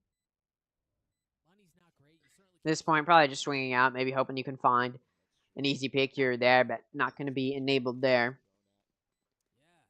And that does mean Newt will take their 11th round here, pushing to take it to map point. They've had a bit of a struggle, or series point rather. They've had a bit of a struggle here moving forward through this half. Disguise has been able to get some good rounds in a row, but it looks like maybe it was a fake comeback. Reminder, this is the upper quarterfinals. It's a double elimination bracket. So Disguise does still have an opportunity in lower round 1 to continue to push for a lower bracket run. Again, losing here and going to lower brackets, not instill confidence you'll be able to beat version 1. So that's sort of why it can be a bit concerning. That was a hero rifle bought up from Kari too. Yeah. Sorry, I was trying to hear which caster it was. No Command and Hunter's Fury are available for Newt. Hunter's Fury, Tour de Force, and From the Shadows are available for Disguise. Timeout being taken. This might be a tech pause. Or it's attack pause. Tech. We'll see. Perhaps from Disguise to close it out. Not really sure. May just be a tech pause, but I mean, usually they do have a little notifier of that. A bit odd here. There you go. Now it says it. Okay, timeout for Disguised, and of course the overlay comes up at the end, and now we move right into a tech pause. So it was a Disguised timeout that turned into a tech pause. Interesting. Yeah, we'll see what happens here. This is a tech pause on the production side, maybe, as the map did go away. See how long this technical pause is. What I will say is that Disguise definitely showed decent amount of to Game Changers champions in Brazil. And for these two teams, these guys did show a decent amount of the only way to do it, if either I have to say PSG they're definitely showing a good amount of win streak, right? I think they've got some momentum that they're working with. They've got the momentum that they can have the back off of, really pushing for this. able to qualify that way, they have to win out. And how much easier baller would it be for you to get the And I think this guys definitely could still take this map. It's just that it's gonna be so difficult now. And I imagine they'd have to take it to OT. I think it'd just be difficult for them to do it without it. Meanwhile, Newt is so close to taking this map, and they're sort of just letting it slip away from them. All they need is just a few good rounds to bounce back with, and boom, they're on it. Carry having a very nice game, considering that this is on a defense-sided map. Having your Sentinel do well does help, but now they're on the offense. You do sort of need Zan to do well. Does seem a bit of a short-lived tech pause here. Of course, the on-stream match, or the casted match rather, has a lengthy tech pause, whereas the other matches only had like one, and it was it was like 30 seconds. So that is sort of the way the world would pan out, wouldn't it? It didn't make it in the last time because they lost to DSG, which was DSG's first main event last time around. You're looking at a lot of new faces, and that's just wonderful to see. Now both of them going head to head. Waiting. Yeah, it's just so good for the scene, man. So many good storylines that have been built and told throughout just this year. And for it to culminate in this moment, it's just so good. Again, losers bracket still available, but as Bala was just mentioning, there's so many advantages. You get the double map ban in the grand finals. You don't have to go through the gauntlet of playing through the lower bracket and all of the pressure and everything that comes along with that. And yeah, you could argue that a lower bracket run refines you as a player, refines you as a team. But I mean, the path of least resistance is often the better one. So we'll see how they're able to pull it off. Again, a technical pause due to a mouse. We're getting it situated. We're figuring out what's going on. We'll get you back into the action as soon as possible. Newt hanging on to a lead, and they've kept it scrappy, but it really feels like DSG has a lot of the momentum here, given that it's a I'll go ahead and turn up the casters. Given that they were, it was 8-4 at half. They've been able to amass more rounds together. It's going to be a very good end to this map, Paula. Yeah, absolutely. And the winners bracket, like upper semis, gets played today, right after this. So Which is crazy. It's crazy. You're looking at on the other side too. If you're looking for an update on the other game, who the winner of this will go up against? It's Shopify versus EG right now, which is also tied up 1-1. They're in a map 3 as well, which is, Shopify, one of those teams that I think if you looked in last year, like, oh yeah, for sure, one of the favorites. They've kind of fallen from favor in that regard. So you're looking at one of those two teams coming through, I think being on even footing, which whichever one comes through here, this is a real chance for both these teams to strike right now. Hey, I think EG, you mentioned them going up against Shopify right now. EG are looking really good, right? They seem reinvigorated. They're putting a lot of things together. The other thing worth mentioning too for Shopify is that due to points, they've qualified. They're going, right? There is just that one spot left. Version 1 of Punch their ticket to Brazil. Shopify Punch their ticket to Brazil. There's just that one final pivoted and coveted spot left available. And if it's going to be one of these two teams, they're going to have to win it out. They're not going to get through points. They're going to have to beat every team here if they want to advance. And you mentioned it. What history that would be if they were able to pull that off. What outrageous odds they would have to get overcome to get there. You mentioned the game state right now as we still working on the catch and release on this mouse issue. We're still looking at such a close game. It's been a battle. Scoreline 11-7. Newt barely in the lead, holding on to this defense or this attacking side, which again, we've been talking a lot about the comp. Defense sided it could be, how it's a game of streaks. DSG was really nipping at their heels. But they come out with a crazy eco round, just last round. Could mean everything for the next plan that comes out of this. This was also a tack timeout too from the side of DSG. This is super important, no matter what, that these teams are getting on the same page with their teammates, and we're hopping back in. All right. Just took a bit there. Getting that tech pause through. We are back. Let's get it going. You got a Hunter's Fury available for both sides. Got a Tour de Force available for Disguise and from the Shadows. It has a null command. And also that Hunter's Fury, like I talked about. And it looks like Newt will start this aggression towards A. See what type of fight they can bring. Silver Dart does sort of ping that out. They know this site is coming. It's a very aggressive push. Newt does get that spike down very quickly. This is the fastest execution you've seen on this map in a minute from either of these teams. And I think Newt was able to sort of plan that out during that Disguise timeout to really figure it out that, yeah, let's just take it fast and aggressive. Lazy Lion's Hunter's Fury does find 2. Misa is able to take Malibu despite the aggressive hold. Lazy Lion finds a 3rd with the Hunter's Fury. And it's all down to Carry coming in through tree. And the spike has not been pinged successfully. And the diffuser will not be sprayed down. And Disguise will be able to take this round to get them to that 9th round. Moving closer and closer to tying it up.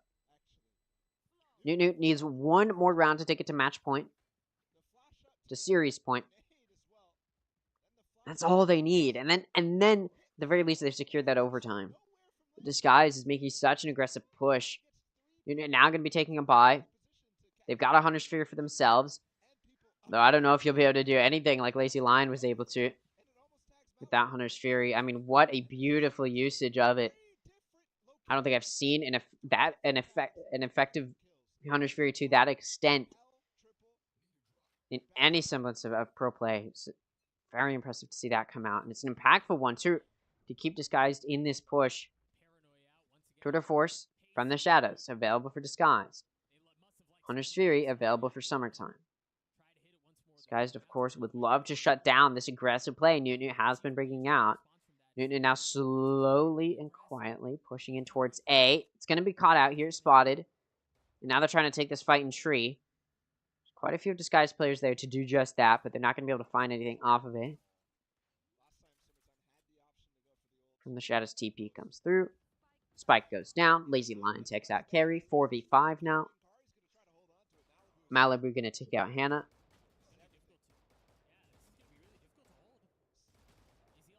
Malibu takes out Lazy Lion. 4v3, 4v2 now as Millie takes out Unstable. Misu able to take out Millie, but Misu's taken out very quickly. Katarina gonna have to clutch out the 1v3. Finds 1 kill, gets blinded. Doesn't know where these players are playing from. They're playing from deep outside of A, using the Hunter's Fury to play some time. They're gonna do just that. And Malibu has to make an aggressive swing. And fortunately for Newt, Malibu does win the encounter. So Disguise will not be getting that round. And Newt gets to the series point. They're at 12-9. Disguise has to win 3 in a row to take it to overtime. And then they still have to fight through overtime. This is all just to face Shopify Rebellion in the upper semifinals. Both of these teams need to make an aggressive comeback. Both of these teams need to, as the casters were saying during the tech bonus, both of these teams need to aggressively push through this tournament. Both of these teams need to win the main event. They need to win that grand finals to punch a ticket to Sao Paulo. Unstable going to take out Zan. It's now going to be a 4v5. Not quite going to be able to do too much there. Now Newt moves towards this mid. No ults available for Newt. Disguise, on the other hand, is 2. Tour de Force going to be used by Katarina this round. Not going to buy a gun to save some eco here, despite knowing that they are sort of backs against the wall, just because there's such low eco available. So Unstable as an operator. Katarina's got the Tour de Force. 2 very powerful guns in play right now. From the Shadows, available for Hannah. Disguise definitely could take this, and considering Zan has already gone down, the aggressive entry initiator, or well, entry duelist rather, that Newt has been relying on for these early pushes is gone. So now it's down to the rest of the team to make the push. And Newt just going to aggress and execute onto A. Unfortunately for them, Disguised, unfortunately for Disguised, is very ready for this A push. So this is going to slow it down so much. And there's 30 seconds left. Nunu doesn't really have time to rotate. Ooh, Smoke not going to help Unstable there. And Nunu finds 3. All 3 of those defenders are gone. It's going to have to be a 2v3 clutch for Disguised. Health is low for Carry. Health is low for Summertime. Health is on the side of Disguised right now if they wanted to make a comeback. Lazy Lion takes out Summertime.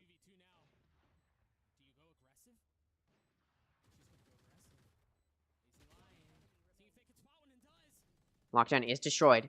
Millie knows that Lazy Lion's dropped.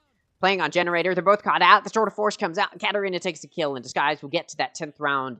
Continue to make this comeback, this push for overtime a possibility. Newt. Pivotal round to lose, but they also got so many of those ults utilized. Disguise no longer has that Sword of Force. Newt has it from the shadows. Mirror ult on the other side. Disguise has it from the shadows. This is a more than difficult position for Disguise to be in right now. So now they have no ults to push with, but you do see Nunu just taking an eco. Slow down the pace. They have room to take an eco, so they're going to. Disguise should be able to take this round, and then it's all going to come down to that 12-11.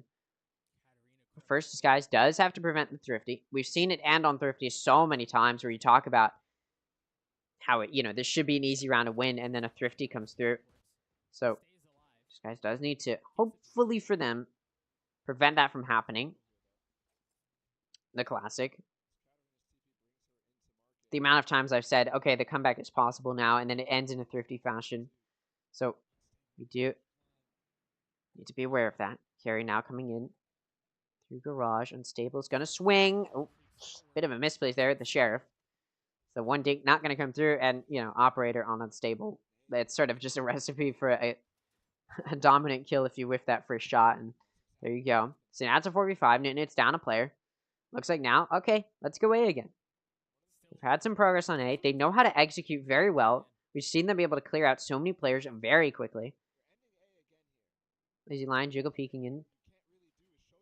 Ooh, spots Malibu. Knows that this push is coming in through tree. Zan able to take out Misu.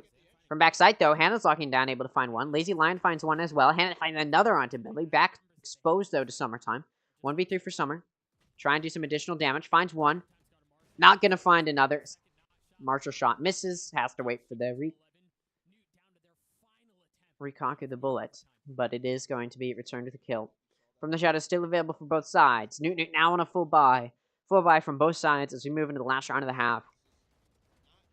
Regardless of what happens, this is the last round of the half.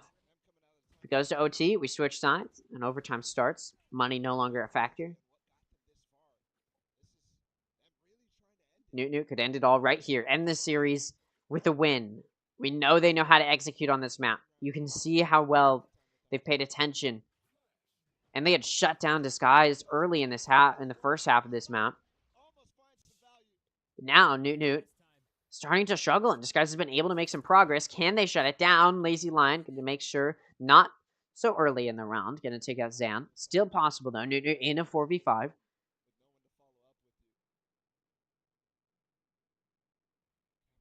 All we need is a very quick execution from Newt. Trademark. Gonna be taken out. Exciting close match for the final upper quarterfinals match of the main event.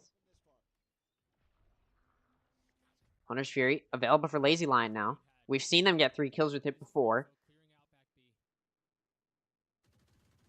And if it's up on a round that needs to be won by Disguise, we're gonna see it come out. Newt starting to test in towards B. They've made some progress as well. They're going to have to clear out Summertime in backside in that CT entrance. Now the Hunter's Fury comes out. Malibu going to take advantage and find the kill. Still, they'll trade it off. Although this push through mid, Millie's able to find one. Looking for 3 more. Needs to clutch what was a 1v4. Able to isolate the fights. Takes out Misu, but Hannah's there to trade it off. The paranoia not going to last that long. Disguise takes it to overtime. 12-12. An aggressive 3-round push for Disguise to take it here. Disguised with 8 rounds on their defense. Newt with 8 rounds on their defense. And as we switch sides, Newt starts on the defense. It's going to be down to whichever one of these teams can win an offensive round first. That's going to be the key. That's really what you're pushing for. So for Disguised, they really want this offensive round. They really, really want it.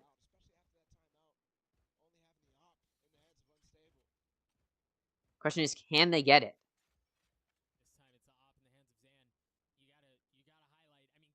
Operator. In the hands of Zan. No shield operator. My teammates do this in ranked. I get a little mad because I know they're just going to whiff. But when you've got the operator on a player like Zan, you have to be afraid. Alarm bot. Gonna have to be pushed through. Never mind. Just send the shock dart. It's gone. Zan knows this, though. Has rotated the operator here. Has to sit in the smoke. Pulls out the shorty to try and do something with. Stable passes right in front of it, but it's through a smoke, so you can't really play off of that.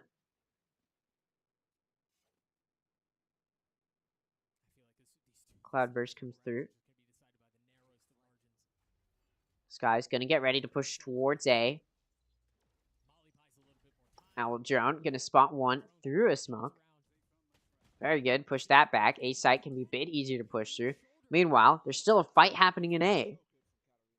Testing in towards A. And now Disguise backs out of that A push. Moving now towards mid. They want to execute through market.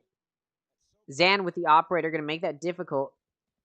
Cloudburst, though, provides enough cover for them to all get through. 2 players in backside. Going to have to be cleared out. Carry. Paranoid. So is Summer. Lazy Lion able to take out Carry. Summertime with the Odin spam, trying to do something here. Hannah able to take out Malibu, meanwhile. Summertime going to find 2, looking for more. Misu takes out Zan. Summertime finds a 3rd, but Katarina shuts it down. Although, back turn, Misu goes down to Millie. 1v1. Katarina, low on HP, down to 38. 1 point away from an operator, but no way to get it up now. Wraparound coming through. Katarina not ready, and the wallbang can come through. The defensive win for Newt. They're now 1 round away from taking a 14-12 win against Disguise, the first overtime match of the main event. Make it exciting, and Newt wants to do just that. 13-12 now, 1 round away again from this win. But remember what I said before the overtime started. It's down to whichever team can win their offensive round first. That was a defensive win from Newt. So they still need to win that offensive round. Now, fortunately, they are the first to start on the defense, so it sort of lends their hand a little bit to them as far as performing well. And we see Newt getting ready to push towards A. 0 point. Sent through mid. Doesn't spot anybody. Which does allow Newt to make some progress here. Actually, it may have. Oh, look at this. Zan able to dash in, play aggressive into Guardian. Not going to be punished yet. Able to find another on Misu. A site can be cleared out. This execution going well for Newt. Millie takes out Unstable. This could be it. Sky's no longer with the opportunity. And Newt, all they needed to do was win an offensive round, and it looks like they may be able to do just that. As the door is broken, Katarina coming in through tree. They know that, though. No ults in play. Zan takes out Katarina. It's a 1v5 to keep them in it. Lazy Lion finds 2, but the wallbang going to finish it off for Malibu. 14-12, and Newt will move on to the upper semifinals, where they will face off against Shopify Rebellion. But that's all for me. It's a bit of a later day start. I'm going to take a quick break. I'm not going to be here tomorrow. Not going to be casting the upper semifinals or the lower round 1 for today. But starting Friday, I'm here for every match, okay? I'll be here for the upper final. I'll be here for lower round 3. I'll be here for the lower final, and I'll be here for the grand final. The more, in my opinion, the more interesting matches. Because that's when it really gets down to the wire. But for now, that's going to be it for me. Thank you guys so much for watching today's live stream. If you did enjoy, make sure to scroll down, see if you're subscribed. If you are, thank you so much. If you aren't, I'd hope you would consider it. And, yeah, thank you guys so much for watching. And I'll see you all on Friday.